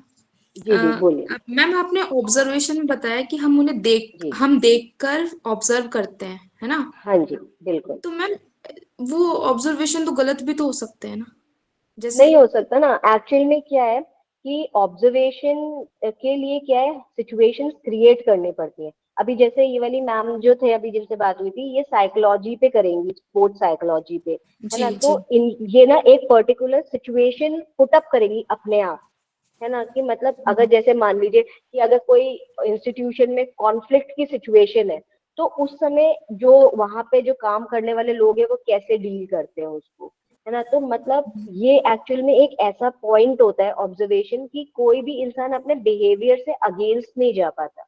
जैसे मानिए अगर आपको ना किसी ने जो है अगर किसी ने आपको थप्पड़ मारा तो आप क्या करेंगे? जो आपका जो ओरिजिनल बिहेवियर है आप उसी के बेसिस पे तो वर्क करेंगी, ठीक है? Every action has a opposite reaction, ये साइंस का एक रूल है, पता है, शायद सबको ही पता है ना? तो इसमें क्या है, जैसे ही आपके साथ में कोई पर्टिकुलर सिचुएशन आती है, तो उस सिचुएशन का कैसे रिएक्ट करते हैं, उसी चीज को ऑब्जर्वेशन में हमें नोट डाउन करना है। तो इसीलिए क्या, ऑब्जर्वेशन के लिए कोई पर्टिकुलर सेट पैटर्न्स नहीं होते हैं, कोई पर्टिकुलर फॉर्मेट्स नहीं होते हैं, कोई पर्टिकुलर क्वेश्चंस नहीं होते हैं। इसीलिए ऑब्जर्वेशन का नाम ही ऐसा रखा गया, we have to see and we have to find out. ठीक है, ठीक है मैम। नहीं मैम, जैसे अभी आपने बोला थप्पड़, अगर हाँ किसी ने हाँ। मारा तो आप थप्पड़ मारेंगे। कई लोगों की हम्म। मेंटालिटी ऐसी होती है कि उसने मारा तो हमें कुछ नहीं करना, ऐसे भी तो हाँ होता है तो ना। मैं वही तो बता रही हूँ, वही तो बता रही हूँ, वो आपका बिहेवियर है, अच्छा। वही आपका बिहेवियर है ना? मैं ये थोड़ा ना बोल रही हूँ कि वो मारेगा ही दैट इज नहीं। ओनली ऑब्जर्वेशन मैम, वही बता रहे, ऑब्जर्वेशन है। यस हाँ, मैम। दिस इज ऑब्जर्वेशन, है ना? कई ये लोगों का ये होता है कि ना यार ठीक है, क्यों बात बढ़ाना है, बोलने दो यार, है ना? अपन को क्या करना है ना? और कुछ लोग का होता है, अरे ऐसे कैसे, हम सुन लेंगे, है ना? तो this is actually the observation, कि अगर उस सिचुएशन में कोई इंसान है तो वो कैसे रिएक्ट करेगा, ठीक है मैम।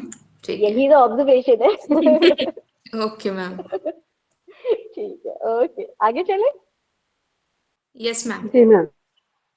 चलिए आगे चलते हैं। तो सबसे पहला हमारा जो मेथड है वो ऑब्जर्वेशन ही है, ठीक है? तो हम लोग थोड़ा सा जो है वो फास्ट इन हो जाते हैं, क्योंकि अब मेरे ख्याल से सिर्फ 1 घंटे का टाइम ही रह गया है मेरे पास में, and I have to cover on lots. तो ठीक है ना? ऑब्जर्वेशन जैसे मैंने बताया, you have to recognise and you have to notify the fact of occurrences, ठीक है? आपको देखना है और फिर उसके बाद में उस समय जो हुआ, उस सिचुएशन में जो जो हुआ वो आपको नोटिस या फिर नोट डाउन करना है ना? तो इसके लिए क्या है, दो चीजें, कुछ टाइप्स होते हैं, एक होता है structured and unstructured. Structured means situation आपने खुद बनाई है, और दूसरा, आपने सिचुएशन बनाई नहीं है मगर आपने किसी सिचुएशन का फायदा उठाया है ना? मीन्स आपको जो है, कहीं तो आपको जो है सिचुएशन बनानी पड़ती है, ठीक है? जैसे कि आपको जानबूझ के कोई पर्टिकुलर, अगर आपको स्ट्रेस मैनेजमेंट का, अगर आपको कोई रिसर्च करना है, ऑब्जर्वेशन करना है, तो आपको कहीं ना कहीं एक ऐसी सिचुएशन बनानी पड़ेगी कि हाँ ये ना अभी ये एक ऐसा क्रिएट कर दो एनवायरनमेंट कि सामने वाला स्ट्रेस्ड हो जाए, तो कैसे वर्क करेंगे? और कई बार ऐसा होता है कि आपको पता है कि हाँ ये वाले ऑर्गेनाइजेशन में अभी स्ट्रेस चल ही रहा है ना? तो हम इधर जाके पता करते हैं। तो दिस इज एक्चुअली अनस्ट्रक्चर्ड, जहाँ पे हम लोग को कुछ करने की जरूरत नहीं है, वो अनस्ट्रक्चर्ड है। और जहाँ पे हम खुद पर्टिकुलर सिचुएशन क्रिएट करते हैं, that is a structured one. Then the second type is participative and non participative. Participative and non participative में क्या होता है? पार्टिसिपेटिव का मतलब होता है कि आप ना उसमें खुद भाग ले रहे हो, मतलब उस पर्टिकुलर सिचुएशन में आप खुद जाके जो है वो आप रिएक्ट करते हो, तो उससे पता चलता है कि हाँ सामने वाला कैसे रिएक्ट है। कई बार ऐसा होता है, कुछ ऐसी सिचुएशंस होते हैं, लोग बाग सोचते हैं अरे यार ठीक है यार, कोई फर्क नहीं पड़ता, है ना? मगर क्या होता है, जैसे ही कोई सामने वाला जो है एक बार बोलने लगता है, तो फिर सारे के सारे आ जाते हैं, हाँ हाँ सही बोल रहा है, ये ऐसे है वैसे, है ना? तो ये सब चीज ये क्या पार्टिसिपेटिव होती है। तो मीन्स जहाँ पे आपको ऐसा लग रहा है कि हाँ हमको रेलेवेंट या फिर प्रॉपर इंफॉर्मेशन नहीं मिल रही है, वहां पे आप पार्टिसिपेशन भी दिखा सकते हो, ठीक है? और नॉन पार्टिसिपेटिव ऑब्वियस कि आप बाहर से खड़े होके बस देख रहे हैं, that is non participative. And then the third type of the observation method is controlled and uncontrolled. Controlled means जहाँ पे आपने खुद में सिचुएशन बनाई है, वहां पे आप उसको कंट्रोल कर सकते हो, ठीक है, जो सिचुएशन आपने नहीं बनाई है उनको आप कंट्रोल नहीं कर सकते, वहां पे आपको सिर्फ ऑब्जर्व करना है, नोटिस आप अपना नोटिफाई करना है, मतलब लिखना है और चले जाना है वहां से। तो इससे this is actually uncontrolled part. ठीक है, then merits of observation, subject biasness can be eliminated. जब हम लोग ऑब्जर्वेशन करते हैं तो बायसनेस नॉर्मली एलिमिनेट हो जाती है, नॉर्मली मैं बोल रही हूँ, हमेशा नहीं होती है। ठीक है, क्योंकि जो नोटिस कर रहा है, जो लिख रहा है, वो भी तो ह्यूमन है, उसका खुद का भी तो अपना दिमाग है ना। अगर मैंने सोच लिया है कि नहीं मेरे को तो ये वाला जो मेरा टॉपिक है इसको ना पॉजिटिव क्रिएट करना ही करना है ना, तो आई एम ऑब्वियसली बायस्ड। अगर मैंने सोच लिया कि नहीं मैं तो बताना है कि हाँ कंपनीज जो है कॉर्पोरेट रिस्ट्रक्चरिंग में कंपनीज को ही फायदा होता है, तो मुझे दूसरा कोई डेटा देखना ही नहीं है, तो इसका मतलब कि आई एम 100% बायस्ड। तो मुझे चाहे मैं उसके लिए ऑब्जर्वेशन यूज करूँ, इंटरव्यूज यूज करूँ, मगर मुझे आंसर पता है कि मुझे अपना आंसर क्या रखना है। तो इसीलिए क्या है, मैं नॉर्मली बोल रही हूँ। ठीक है, तो इसमें क्या है, ऑब्जर्वेशन में नॉर्मली जो है बायसनेस खत्म की जा सकती है, क्योंकि हम लोग किसी भी पर्सन को जो है वो ऑब्जर्व करके उसे लिख रहे है ना, और जब ऑब्जर्व करते हैं तो उसके पास में इतना टाइम नहीं होता है कि वो उसको परसीव कर सके। ठीक है, तो इसीलिए क्या परसेप्शन बनाने के लिए या अपने आप को उस सिचुएशन में डालने के लिए हर एक पर्सन को कुछ टाइम चाहिए होता है, और ऑब्जर्वेशन वो टाइम नहीं देता है। तो जब तक रिसर्चर अनबायस्ड है तब तक आपका जो भी ऑब्जर्वेशन के रिजल्ट्स हैं वो भी अनबायस्ड रहेंगे। ठीक है, then second merit is information related to current state of affairs. आपका जो उस समय का जो सिचुएशन है उसी के बेसिस पे वो इंफॉर्मेशन आपको मिलेगी, और वो इंफॉर्मेशन करेक्ट भी होगी, दिस इज फॉर श्योर। मगर जो इंफॉर्मेशन एक सिचुएशन के लिए है वो सेकंड सिचुएशन में प्रॉपर हो या ना हो ये कोई जरूरी नहीं है। अगर एक सिचुएशन, जैसे मान लीजिए एक कॉन्फ्लिक्ट की सिचुएशन आपने टाटा कंपनी में देखी, एक सिचुएशन आपने रिलायंस में देखी, दोनों में एक ही अगर आप आंसर लिख देंगे या नोटिफिकेशंस लिख देंगे तो वो गलत होएगा, क्योंकि हर ऑर्गेनाइजेशन का कल्चर भी अलग होता है, हर एक ऑर्गेनाइजेशन में काम करने वाले लोगों का बिहेवियर भी अलग होता है, और हर एक पर्टिकुलर एरिया में जो क्या कह सकते हैं कि जो स्टेट ऑफ अफेयर्स या फिर सिचुएशंस या फिर सबका स्टेट ऑफ माइंड अलग अलग होता है। ठीक है, तो इसीलिए जो भी हम ऑब्जर्व कर रहे हैं वो किसी एक पर्टिकुलर करंट स्टेटस के लिए होता है। ठीक है, देन इंडिपेंडेंट टू रिस्पोंडेंट, आप इसका मेरिट क्या है, आप किसी एक रिस्पोंडेंट के ऊपर भी ध्यान दे सकते हो, आपको जरूरी नहीं है बहुत सारे रिस्पोंडेंट के ऊपर एक साथ में ध्यान देना, तो इसीलिए ये इसका मेरिट है। डीमेरिट ऑब्वियस टाइम कंज्यूमिंग है, जबरदस्ती आपको खड़े होके देखते रहना पड़ेगा जब तक वो उस पर्टिकुलर सिचुएशन में ना पहुंच जाए कि वो आपको डेटा प्रोवाइड करवा सके। दूसरा एक्सपेंसिव है, क्योंकि अगर आप किसी पर्टिकुलर सिचुएशन को क्रिएट कर रहे हो तो ऑब्वियस सी बात है आपको अच्छा वाला ड्रामा कंपनी बनानी पड़ती है। ठीक है, तो वो एक्सपेंसिव भी है। Then limited amount of information available, क्योंकि उस पर्टिकुलर सिचुएशन के लिए ही आपको इंफॉर्मेशन मिलेगी, दूसरी इंफॉर्मेशन आपको नहीं मिलेगी। ठीक है, and then last is various other external sources में इंटरफेयर। ऑब्जर्वेशन की वजह से काफी और जो है आपके जैसे इंटरव्यूज है, क्वेश्चनियर्स है, आपका जो सेकेंडरी पार्ट है वो कहीं ना कहीं डिस्टर्ब हो जाता है, क्योंकि इसी में ही आपका सारा जो है टाइम कंज्यूम हो जाता है। और कई बार क्या होता है कि जब हम लोग एक से ज्यादा ये आपके प्राइमरी डेटा का जो मेथड यूज करते हैं तो वो एक दूसरे से जो है वो इंटरसेप्ट भी होते हैं कहीं ना कहीं।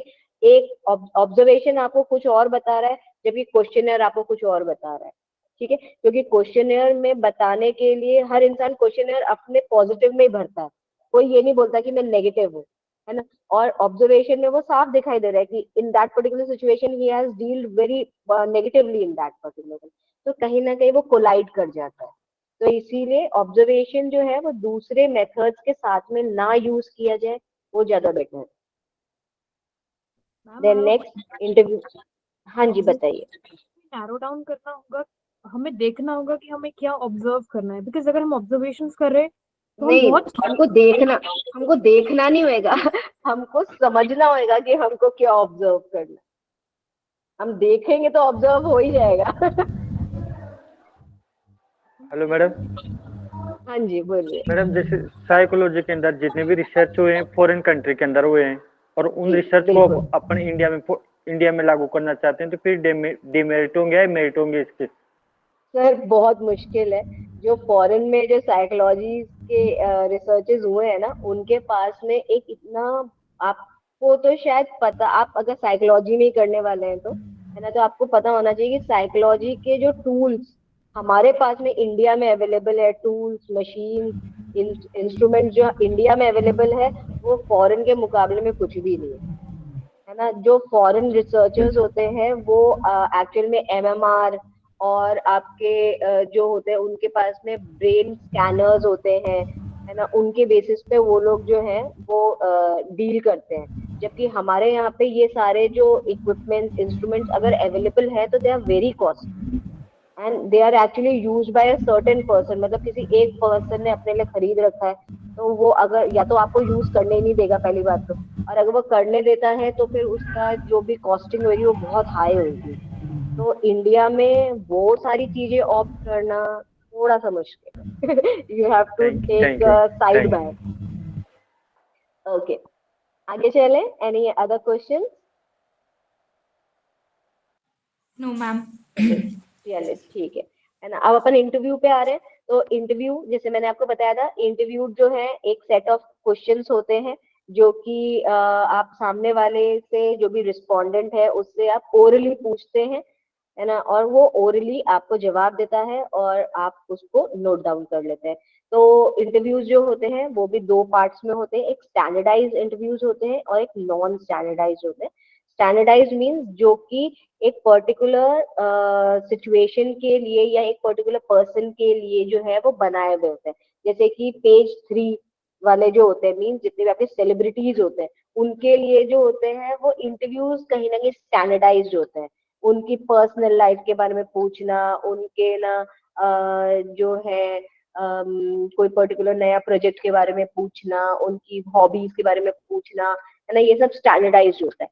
जबकि अनस्टैंडर्डाइज्ड जो होते हैं वो क्या होता है कि जब हम पर्टिकुलर किसी पर्सन या फिर किसी पर्टिकुलर इंडस्ट्रियलिस्ट के पास में जा रहे हैं फॉर अ पर्टिकुलर मोटिव, है ना, तो आपको क्या है, अनस्टैंडर्डाइज्ड या फिर ऐसे इंटरव्यू को डिफाइन करना पड़ता है जिसमें आपको उस समय उसके आंसर से अगर कोई और क्वेश्चन निकल रहा हो तो वो भी आपको उसे नोट डाउन करना चाहिए।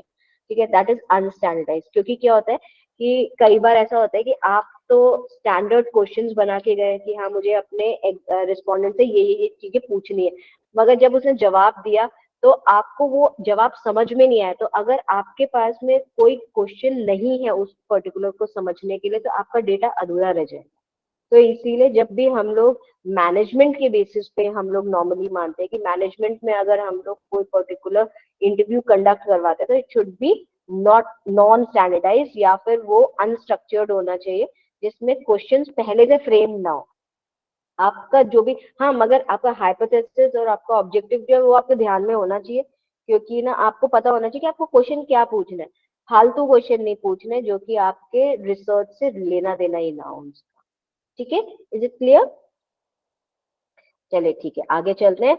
मेरिट्स ऑफ इंटरव्यूज क्या है? मोर एक्यूरेट रिस्पॉन्सेज कह सकते हैं, क्योंकि हम लोगों ने जो क्वेश्चन पूछा है उसका ही जवाब हमको मिलता है। फिर get responses from all person. हम लोग इंटरव्यूज कोई जरूरी नहीं है 1-to-1 ले, हो सकता है हम लोग एक पूरे ग्रुप के साथ में बैठ के भी क्वेश्चन ले सकते हैं, एक same part of homogeneous group के साथ में भी हम बैठ के इंटरव्यूज ले सकते हैं, तो हमको रिस्पॉन्सेज जो है वो एक साथ में लोगों से मिल जाते हैं। Then overcome resistance of respondents. कुछ रिस्पोंडेंट्स को क्वेश्चनियर्स भरने में जो है वो दिक्कत आती है क्योंकि उनको क्वेश्चन समझ में नहीं आता है। तो इंटरव्यूज ज्यादा ठीक होते हैं, क्योंकि उस समय अगर किसी रिस्पोंडेंट को समझ में नहीं आ रहा है कि आप क्वेश्चनियर, मतलब आपका जो रिसर्चर है वो क्या पूछ रहा है, तो वो उसके लिए वो पूछ भी सकता है कि सर आप, मुझे समझ में नहीं आया कि आप क्या पूछना चाह रहे हैं। तो आप उसको एक अदर लैंग्वेज में, उसके जो नॉर्मल लैंग्वेज है या फिर एक बहुत टेक्निकल जार्गन्स को हटाते हुए आप उसको बता सकते हैं कि आप क्या पूछ रहे हैं।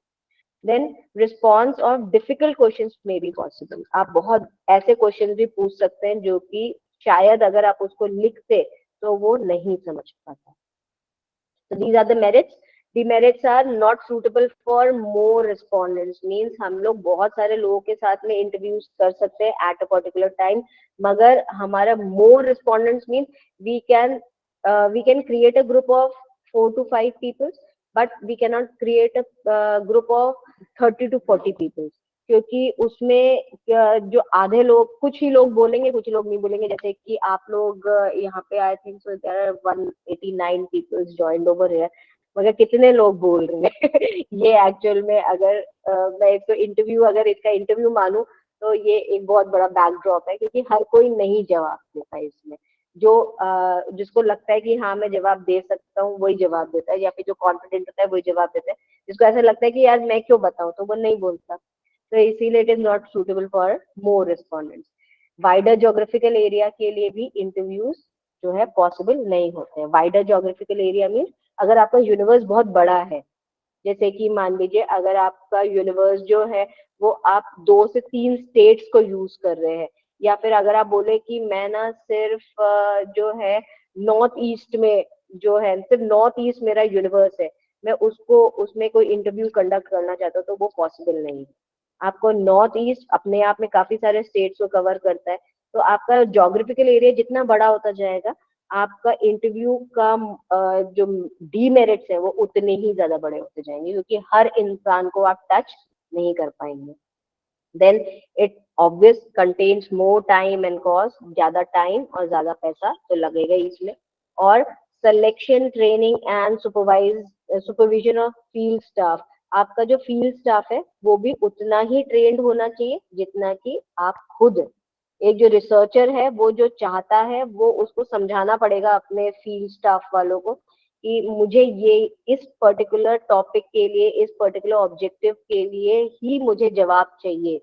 तो आप जब खुद जाते हैं तो ऑब्वियसली बात है आप अपने क्वेश्चंस को कंट्रोल कर सकते हैं, मगर जब आपका कोई साथ में जो आपके साथ में काम कर रहा है अगर वो जाता है या असिस्टेंट जाता है, तो वो जरूरी नहीं है कि वो वाले डेटा कलेक्ट कर पाए। तो इसीलिए जो आपका फील्ड स्टाफ है वो भी ट्रेंड और सुपरवाइज्ड होना चाहिए।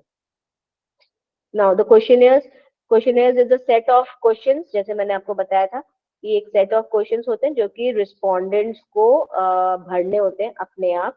ठीक है, तो टाइप्स ऑफ क्वेश्चनियर्स किस टाइप क्या क्या हो सकते हैं। एक तो self administered questions. Self administered मतलब जो आपने खुद ने बनाए हैं, है ना। एक होता है इंटरव्यूअर एडमिनिस्टर्ड, मतलब आपको ये पता है कि आपको इंटरव्यू किसको करना है या फिर आपको किस पर्सन से भरवाना है, तो उसको सोचते हुए क्वेश्चनियर बनाना। सेल्फ एडमिनिस्टर्ड का मतलब क्या होता है, आपने अपने आप को सोच के बनाए हैं क्वेश्चनियर्स कि अगर आप उसकी जगह पर होते तो आप क्या क्या क्वेश्चंस को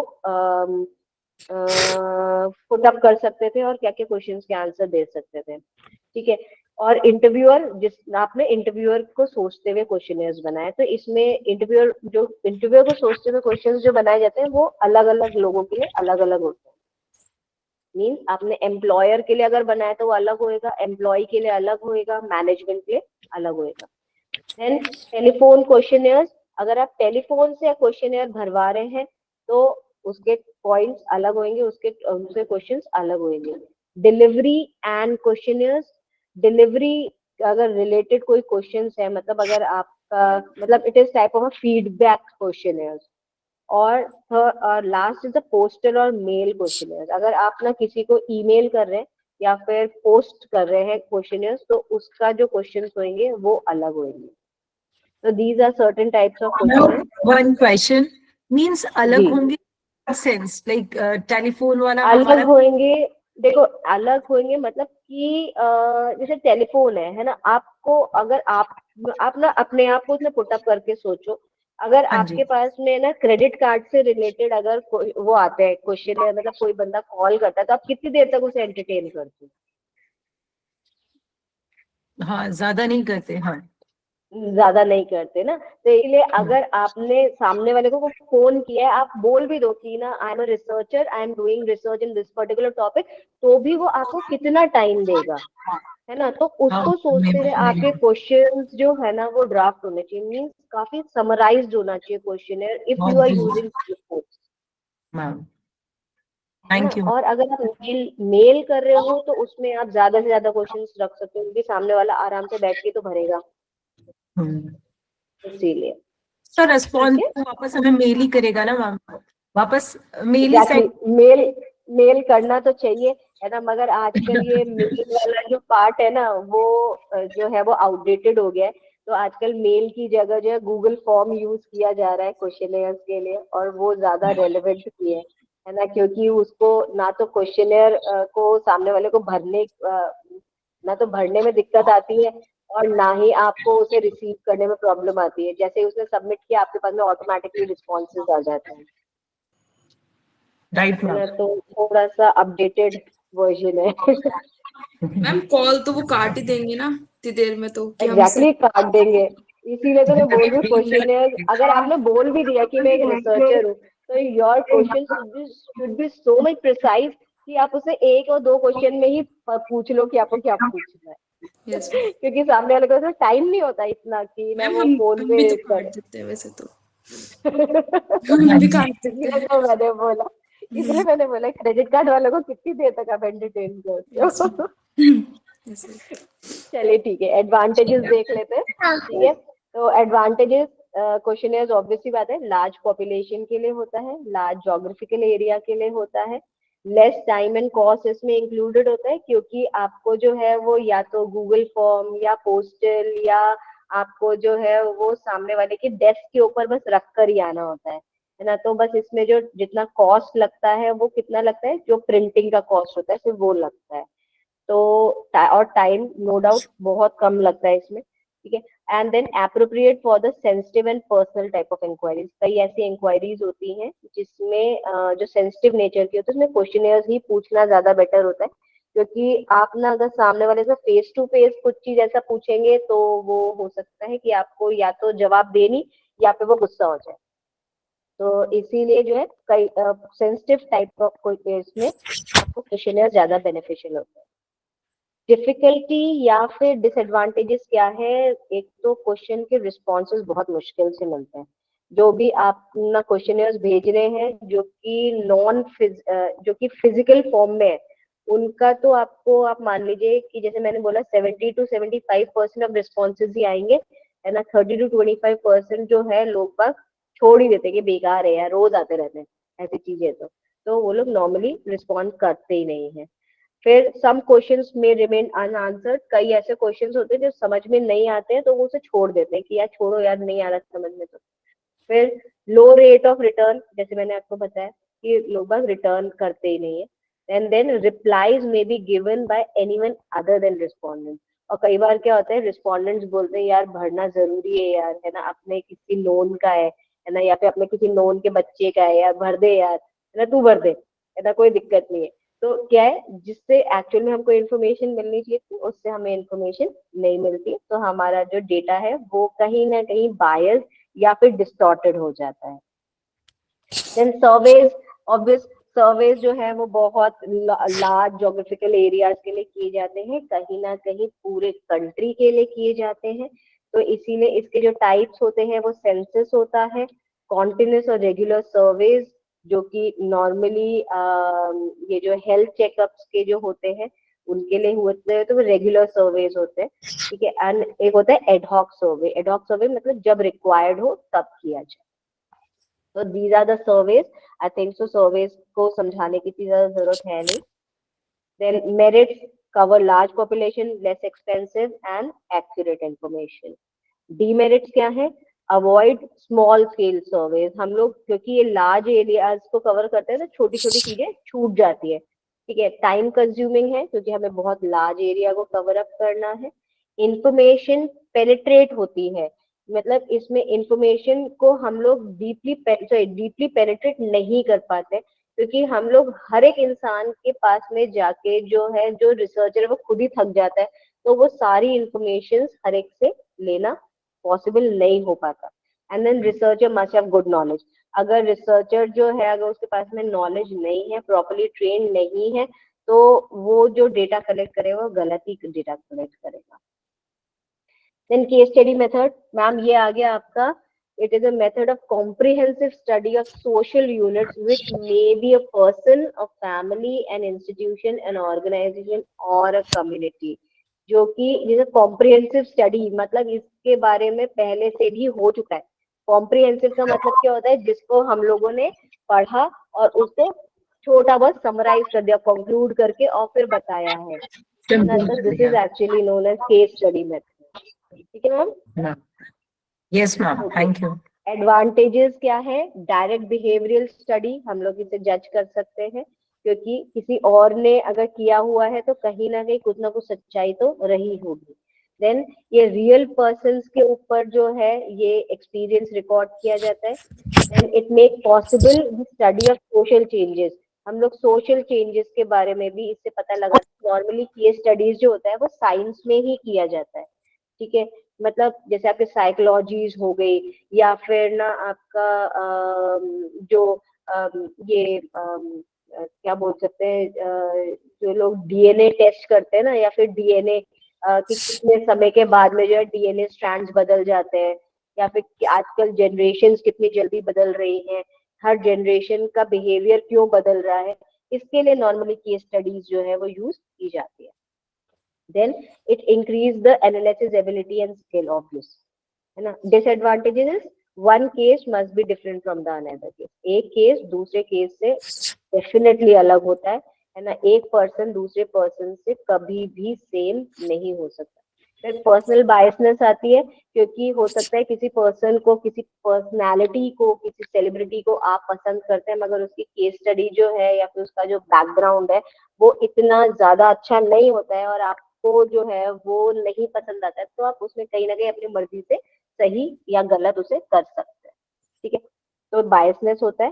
then it use only a limited sphere. ये एक बहुत छोटे दायरे के लिए किया जाता है, ज्यादा बड़े एरिया को कवर अप नहीं करता है. और दूसरा, इसमें टाइम और मनी दोनों बहुत ज्यादा खर्च होती है, क्योंकि एक पर्टिकुलर पर्सन के बारे में आपको सारी इंफॉर्मेशन निकालनी पड़ती है. उसके लिए टाइम भी चाहिए और मनी भी चाहिए, और उसको सही जानने के लिए आपको काफी और भी मेहनत करनी पड़ सकती है. Then secondary data. Secondary data जो है वो कहीं ना कहीं रिकॉर्डेड डेटा होते हैं जो पहले से लिखे हुए हैं. Means like journals, periodicals, research publications, official records, annual reports, published जितनी भी पब्लिशिंग है ना, वो आपकी सारी जो है वो सेकेंडरी डेटा में आता है. कई बार सेकेंडरी डेटा में अनपब्लिश्ड डेटा भी आता है, मगर अनपब्लिश्ड डेटा की जो ऑथेंटिसिटी है वो हम लोग जो है कैलकुलेट नहीं कर सकते, तो इसीलिए जो है नॉर्मली इसमें पब्लिश डेटा ही यूज किया जाता है.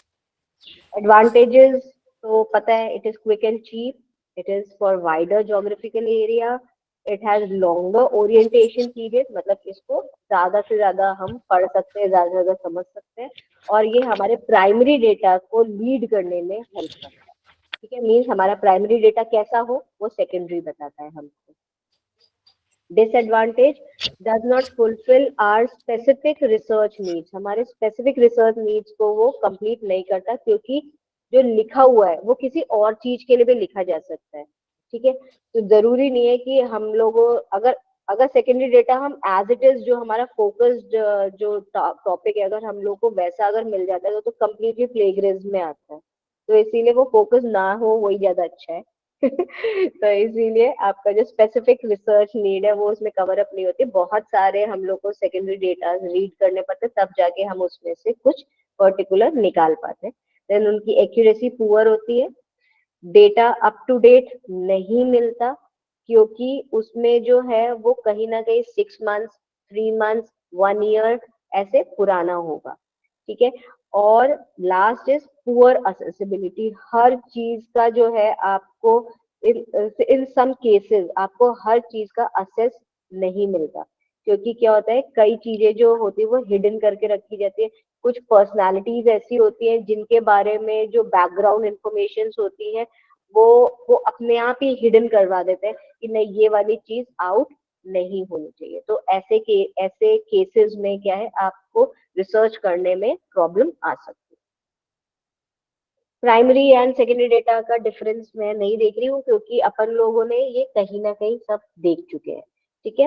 देन आता है analysis of data. Now the second part of the analysis of data means हम लोगों ने अभी तक जितना देखा था, हम लोगों ने क्या देखा था, आपका टॉपिक क्या होना चाहिए, आपका ऑब्जेक्टिव क्या होना चाहिए, ऑब्जेक्टिव के अकॉर्डिंग हमारा था हाइपोथेसिस, हाइपोथेसिस के अकॉर्डिंग थी हमारी रिसर्च मेथोलॉजी, रिसर्च मेथोलॉजी में हम लोगों ने देखा था कि उसकी रिसर्च डिजाइन क्या थी, ठीक है, उसका यूनिवर्स क्या था, उसका सैंपल क्या था, और उस सैंपल के बेसिस पे हम लोगों ने देखा था कलेक्शन ऑफ डेटा। ठीक है, नाउ जब हम लोगों ने कलेक्ट कर लिया है डेटा, तो अब हम लोग को ये डिसाइड करना है कि डेटा कलेक्शन जो है उसको हम लोग को मेजर कैसे करना। ठीक है, so analysis of data is actually for the measurements of the data. ठीक है, कुछ ऐसा डेटा है जो कि आपका आप लोगों ने अगर अभी अपन लोग आगे भी देखेंगे, इसमें आपके पॉपुलेशन के अकॉर्डिंगली डिफाइन किया जाता है। अगर आपकी पॉपुलेशन बड़ी है तो आपको पॉपुलेशन के अकॉर्डिंगली टेस्ट अलग लगेगा। अगर आपकी पॉपुलेशन जो है वो हिट्रोजीनियस है, मतलब बिल्कुल ही डिफरेंट है, कहीं पे भी दो लोग भी एक जैसे नहीं है, तो उसका टेस्ट अलग लगेगा। अगर आपकी पॉपुलेशन छोटी है तो उसका टेस्ट अलग लगेगा। अगर आपकी पॉपुलेशन दो पार्ट्स में डिवाइडेड है, मींस दो ऐसे लोग हैं जो सेम दिखते हैं, ठीक है, मींस जैसे कि ना दो ग्रुप्स हैं जो कि एक तरीके से वर्क करते हैं, तो उसके लिए आपका जो है वो अलग तरीके का डेटा या फिर अलग तरीके के मेथड्स यूज किए जाएंगे। So analysis actually telling about that only. तो analysis जो है वो क्या है देख लीजिए। Analysis means the categorizing, ordering, manipulating and summarizing of data to obtain the answer to research question. आप आपने जो हाइपोथेसिस निकाला था, हाइपोथेसिस क्या है, that is your assumptions, and आपका ऑब्जेक्टिव क्या था, रिसर्च क्वेश्चन था। ठीक है, आप रिसर्च से क्या क्वेश्चन पूछ रहे थे, उसके बेसिस पे ही आपने अपना अजम्पशन लगाया था। अब उन अजम्पशंस का आंसर देने का काम जो है वो एनालिसिस करता है। ठीक है, एनालिसिस दो पार्ट्स में डिवाइडेड है, एक है पैरामेट्रिक टेस्ट और एक होता है नॉन पैरामेट्रिक टेस्ट। अब what is parametric test? Parametric test is actually known as a standard test. Okay? Standard test means where the sample is large, where the population is normally distributed. And observation are independent and variables are expressed in intervals. ठीक है, means जहाँ पे आपका sample बहुत बड़ा होना चाहिए, आराम से 300-500 होना चाहिए। ठीक है, और पॉपुलेशन नॉर्मली डिस्ट्रीब्यूटेड मतलब आपको ना पूरे पॉपुलेशन में कुछ लोग जो थे वो कॉमन मिले, कुछ लोग कॉमन नहीं मिले, कुछ लोग आपको बिल्कुल ही अलग मिले, ऐसा होना चाहिए। ठीक है, ऑब्जर्वेशन जो है वो इंडिपेंडेंट होना चाहिए, मीन्स आप किसी दूसरे पर्सन का यूज नहीं कर सकते, researcher itself has to use that particular observation. Then the variables are in the intervals. Intervals means जैसे कि हम लोग स्टैटिस्टिक्स में देखते हैं ना 5 to 10, 10 to 15, है ना, तो आपका रेशियो जो है वो स्पेसिफिक होना चाहिए। तो आपका पैरामेट्रिक टेस्ट जो है वो क्या होता है, T test, Z test, F test, ANOVA. ANOVA का फुल फॉर्म है एनालिसिस ऑफ वेरिएंस। ठीक है, मीन्स आपके वेरिएंस कितने ज्यादा है उसके अकॉर्डिंगली, वेरिएंस मीन्स आपके फैक्टर्स कितने ज्यादा है, आपके जो पर्टिकुलर ग्रुप्स है वो कितने ज्यादा है, उसके बेसिस पे जो किया जाता है दैट इज अनोवा। ठीक है, तो अब इसमें आगे चलते हैं। Types of parametric test is actually based on 3 things, that is frequency distribution, measurements of central tendency and measurement of dispersion. ये कहीं ना कहीं आपको सब पता है, हम लोगों ने अगर कभी भी स्टैट्स पढ़ी है, मेरे ख्याल से हर इंसान जो हर एक ने शायद 10th तक तो स्टैटिस्टिक्स पढ़ी ही होगी। ठीक है, तो उसमें इन्होंने ये सब कहीं ना कहीं यूज किए हैं। फ्रीक्वेंसी डिस्ट्रीब्यूशन का मतलब क्या होता है, हम लोग जब कोई पर्टिकुलर ग्राफ यूज करते हैं, histograph, bar graph, pie chart, line graph, है ना, इसमें हम लोग जब यूज करते हैं तो that is known as frequency distribution, कि इतने लोगों ने, हमारी 100% पॉपुलेशन है, उसमें से 50% ने ये बोला, आपका 40% ने ये बोला, 10% ने ये बोला, that is actually your frequency distribution. आपकी फ्रीक्वेंसी कितनी ज्यादा बाइफिकेटेड है, कितना ऑब्जर्वेशन है, उनके बेसिस पे जो होगा that is frequency distribution. Central tendency, arithmetic mean, मतलब आपके mean, median, mode, geometrical mean, range, ये सारे के सारे आपके सेंट्रल टेंडेंसी में आते हैं, और ये सब कहीं ना कहीं सबने पढ़ रखे हैं। ठीक है, तो ये जब हम लोग इनके बेसिस पे जो कोई टेस्ट करते हैं तो वो सेंट्रल टेंडेंसी के अंदर आता है। डिस्पर्जन में क्या आएगा आपका, deviation, standard deviation, quartile, coefficient of variations, ये सारे जो है मतलब जहाँ पे आपके जो पॉपुलेशन है उसमें काफी ज्यादा स्कैटर्डनेस है, मतलब एक होमोजीनियस ग्रुप और दूसरे होमोजीनियस ग्रुप के बीच में बहुत ज्यादा गैप है ना, उसमें क्या है आपका डिस्पर्जन यूज होते हैं, स्टैंडर्ड डिविएशन यूज किए जाते हैं। ठीक है, और मीन मीडियन मोड कहाँ पे यूज किया जाए, जहाँ पर आपका जो पॉपुलेशन है वो प्रॉपरली जो है वो बाइफिकेटेड है, प्रॉपरली स्कैटर्ड है, मतलब पूरे में कहीं पे भी ज्यादा डिफरेंसेस नहीं है, तो उसको हम लोग मीन मीडियन मोड के थ्रू कर सकते हैं। मगर जहाँ पे ज्यादा डिफरेंसेस है, मतलब एक जना, मतलब अगर अपन लोग इनकम ग्रुप की बात कर ले, एक जना आपके पूरे यूनिवर्स में एक तो 5,000 रुपए कमा रहा है, एक 50,000 रुपए कमा रहा है, this is a very huge gap, it is a 45,000 rupees gap in it. तो वहां पे हम डिस्पर्शन यूज करते हैं कि कितना एक्चुअल में वेरिएशन है इनके बीच में। ठीक है, now some other important test are T test, जैसे मैंने अभी आपको बताया था पैरामेट्रिक टेस्ट में जो अलग अलग होते हैं वो कैसे होते हैं। देखिए, टी टेस्ट का मतलब क्या होता है, when we mean of two independent groups, जब हम लोग सिर्फ दो इंडिपेंडेंट ग्रुप्स के लिए टेस्ट करते हैं तो उसमें टी टेस्ट यूज कर सकते हैं। मगर अगर आपका दो से ज्यादा इंडिपेंडेंट ग्रुप्स हैं, please don't use T test. ठीक है, paired t-test, paired t-tests are particular thing when kind of correspondence between the individual values in two samples, then they should be paired and the difference must be taken and analyzed directly, means आपके पास में चार groups हैं मगर चारों groups के भी अलग अलग पार्ट हो गए, मतलब आपके दो ग्रुप सेम है, दो ग्रुप सेम है, तो उसमें पेयर्ड टी टेस्ट होएगा, क्योंकि आपके पास में आप चार ग्रुप्स को दो पार्ट में कन्वर्ट कर सकते हो, because two groups have a same nature, that's why. ठीक है, देन एक मिनट, अब आता है आपका नॉन पैरामेट्रिक टेस्ट।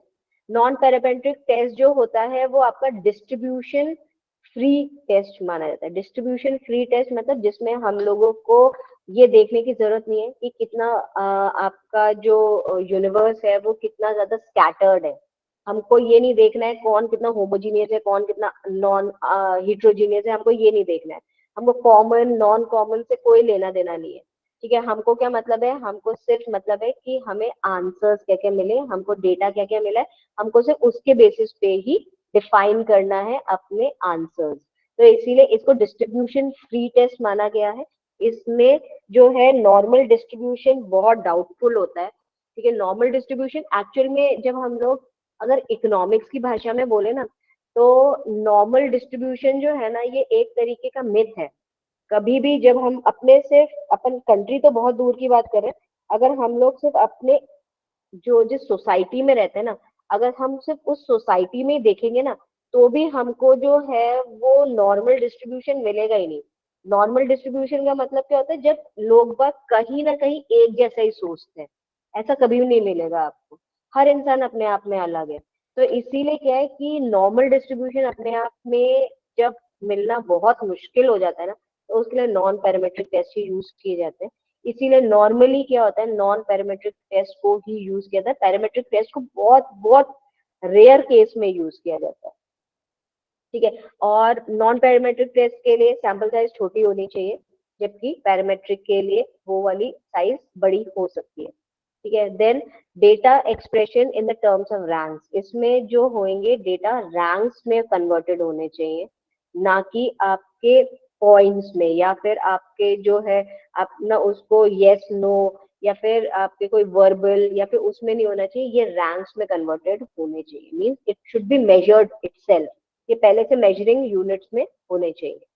ठीक है, तो इसमें कौन कौन से टेस्ट आते हैं, देखिए इसमें टेस्ट आते हैं काई स्क्वायर टेस्ट, इसमें आता है मैन विथ यू टेस्ट, और भी बहुत सारे इसमें टेस्ट आते हैं। व्हाट इज, और इसमें जो है आपका जब हम लोग छोटे में करते हैं तो इसमें आपका एफ टेस्ट भी आता है, एफ टेस्ट आता है, जेड टेस्ट आता है, ये सब आप इसमें यूज कर सकते हैं।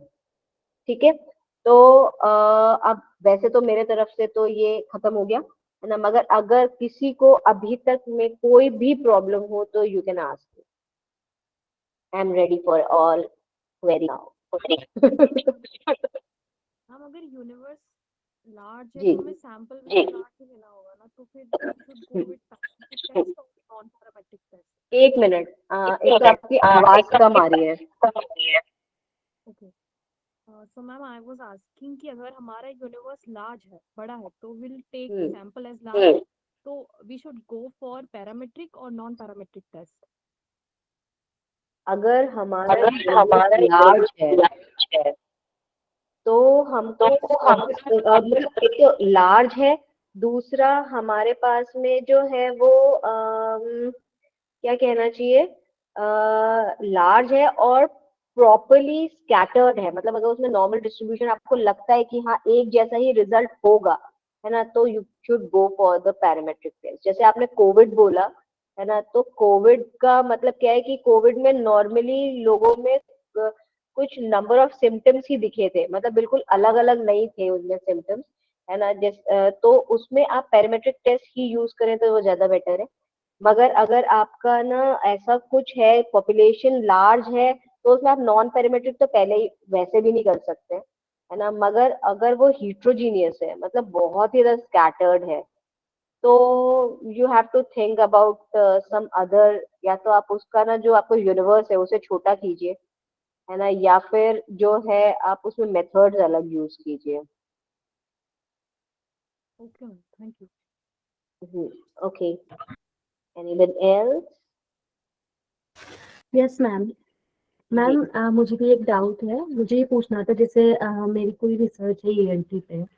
अब जैसे किसी ऑर्गेनाइजेशन में मुझे ट्रेनिंग को लेकर के इवेल्युएशन के बाद में मुझे देखना है कि कॉज और इफेक्ट जानना है उसका मुझे, ओके, कि आफ्टर ट्रेनिंग इनके ऊपर जो इफेक्ट, तो वो एम्पेरिकल रिसर्च रहेगी मेरी मैम, या फिर क्वासी एक्सपेरिमेंटली मुझे अप्लाई करनी चाहिए? क्योंकि मुझे पार्टिसिपेट करके भी ऑब्जर्व करना है, मुझे सर्वे भी करना है, या फिर मुझे क्वेश्चनर भी करना है।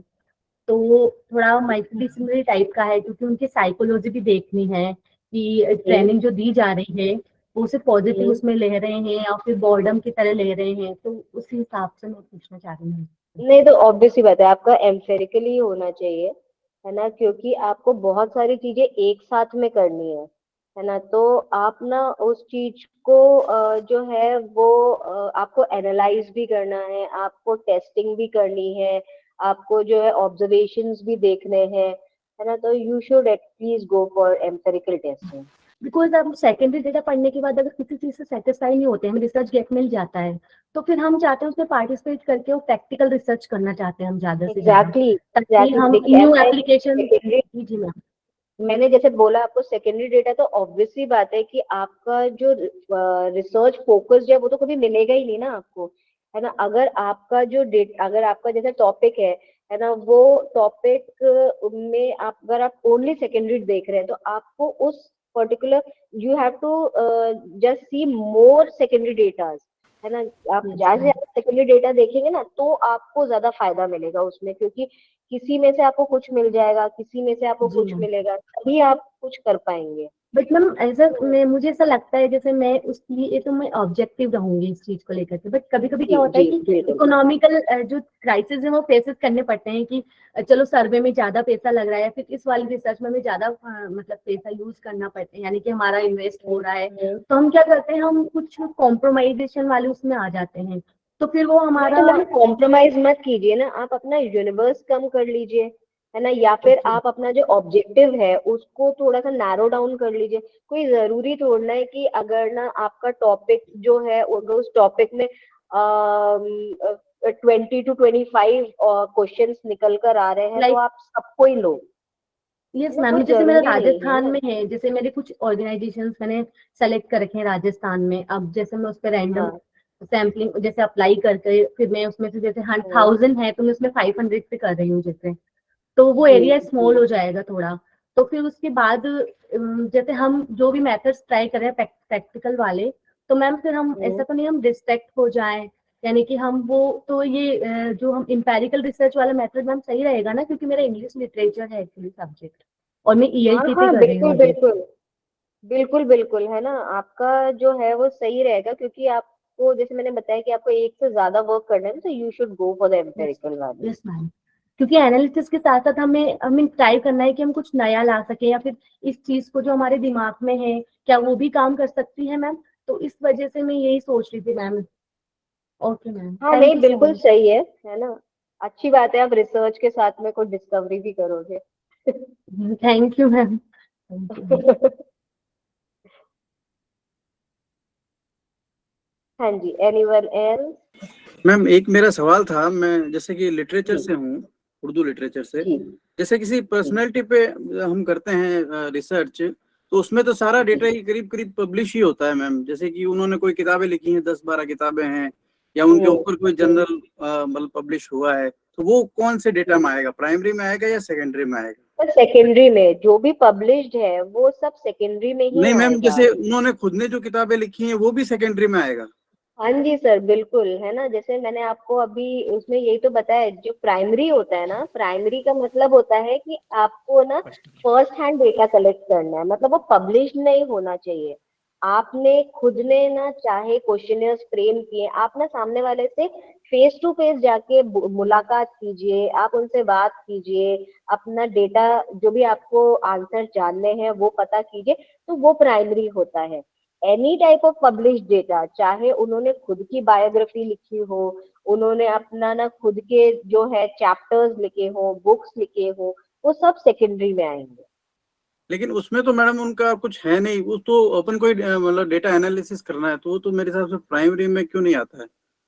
जैसे सर कि किसी ने, प्राइमरी में इसीलिए नहीं आता क्योंकि प्राइमरी के लिए आप ना जो उसका जो बेस है प्राइमरी का, उसका सबसे पहला बेस ही प्राइमरी का यही है कि आपको ना फेस टू फेस जाके बात करनी, मतलब आपका जो डेटा है ना वो आज से पहले कभी किसी ने कलेक्ट ना किया हो, मगर जो चीज लिख दी गई है वो आपके पास में भी है, और क्योंकि वो पब्लिश्ड है, तो मेरे ख्याल से पूरे अपने जो इंडिया है उसमें कम से कम जितनी एडिटेड कॉपीज निकली होंगी उनके पास तो होएगी ना सर। तो वो आपके पास में थोड़ी ना है, सिर्फ सबके पास में। ठीक, थैंक यू। जी, एनीवन एल्स?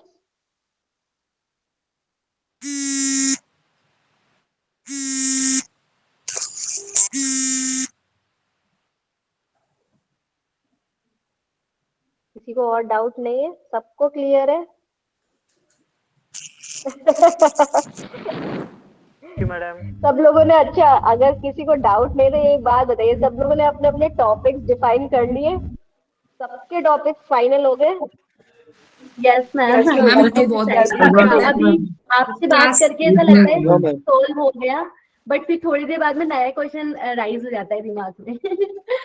हाँ, तो इसीलिए तो अभी तो आपके पास बहुत टाइम है, अभी तो कोर्स वर्क कीजिए, है ना, और वैसे जो है एक मेरी सीनियर है और नेहा की जो है वो सुपरवाइजर भी है, उन्होंने बहुत अच्छा सजेशन मुझे भी दिया, है ना, मेरे स्कॉलर्स के लिए, और मैं आप लोगों के साथ में भी शेयर करना चाह रही हूँ कि आप लोगों ने जो है अगर टॉपिक नहीं डिसाइड किया है मगर आपको पता है कि आपका फील्ड ऑफ स्टडी क्या होना चाहिए, तो आप ना ज्यादा से ज्यादा रिव्यू देखिए। मेरे ख्याल से नेहा को भी मैम ने यही किया है और शायद वो कर भी रही है ना, तो ज्यादा से ज्यादा लिटरेचर्स पढ़िए, ज्यादा से ज्यादा जो है वो जर्नल्स, आपके वेबसाइट, मैगजीन्स, उस पर्टिकुलर टॉपिक के ऊपर जो आपको एक्चुअल में, जैसे आपको जिस भी पर्टिकुलर फील्ड में आपको करना है ना उसमें आप कीजिए, तो आपको कहीं ना कहीं आपका एक सही रेलेवेंट आपको जो टॉपिक है ना वो आपको मिल जाएगा, अभी नहीं थोड़े दिनों बाद मिलेगा, क्योंकि आप जितना, जैसे आपने बोला ना अभी कि आप जितना पढ़ रहे हो उतने क्वेश्चंस रेज हो रहे हैं, तो ऑब्वियसली बात है आपको पता कैसे चलेगा कि हाँ this is my final step, है ना, तो बट आपका मैम जो रिसर्च अभी टॉपिक हमें वही होना स्नॉप्सिस, चाहिए।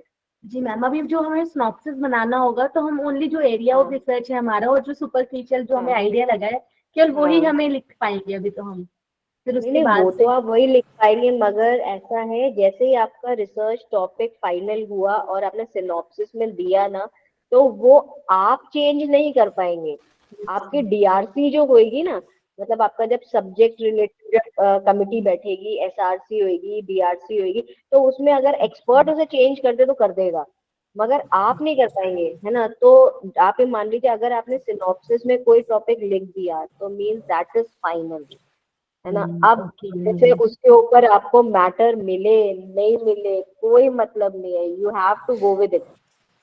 तो इसीलिए अपना जो रिसर्च टॉपिक फाइनलाइज करने से पहले इतना रिव्यू पढ़ लीजिए कि आपको ये चीज पता चल जाए कि आप ना कौन से टॉपिक पे जाके कहीं अटक भी जाएंगे, नहीं अटक जाएंगे। कई बार ऐसे टॉपिक्स होते हैं जो कि ना आप ना एक पर्टिकुलर जगह तक तो चले गए, मगर आगे फिर आपको डेड एंड दिखने लग जाता है। Now you can not find anything from that particular point, तो वो बहुत ज्यादा प्रॉब्लमेटिक होता है। नॉर्मली क्या है, स्टॉक एक्सचेंजेस के ऊपर जो लोग करते हैं ना, उनको इस चीज की प्रॉब्लम फेस करनी पड़ती है। तो ऐसे शायद आप लोगों की फील्ड में भी ऐसे बहुत सारे टॉपिक्स होंगे जिसमें ये आपको प्रॉब्लम फेस करनी पड़ सकती है।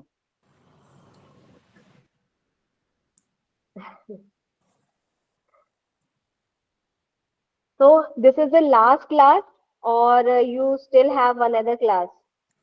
Yes, ma'am. Still have one. another उसके बाद class. एक और क्लास है 3 o'clock. Still have another class. अच्छा 3 o'clock, तो ओके ठीक है, अभी आपके पास में 8 मिनट है, तो आप चाहो तो you can take rest. Thank you, ma'am. Thank you so much. Thank you, ma'am. Thank you so much, ma'am. Thank you, ma'am. That was Okay, okay. Nice to meet you all. Thank you, Thank you, ma'am. Thank you, ma'am. Bye. Bye. Ma'am.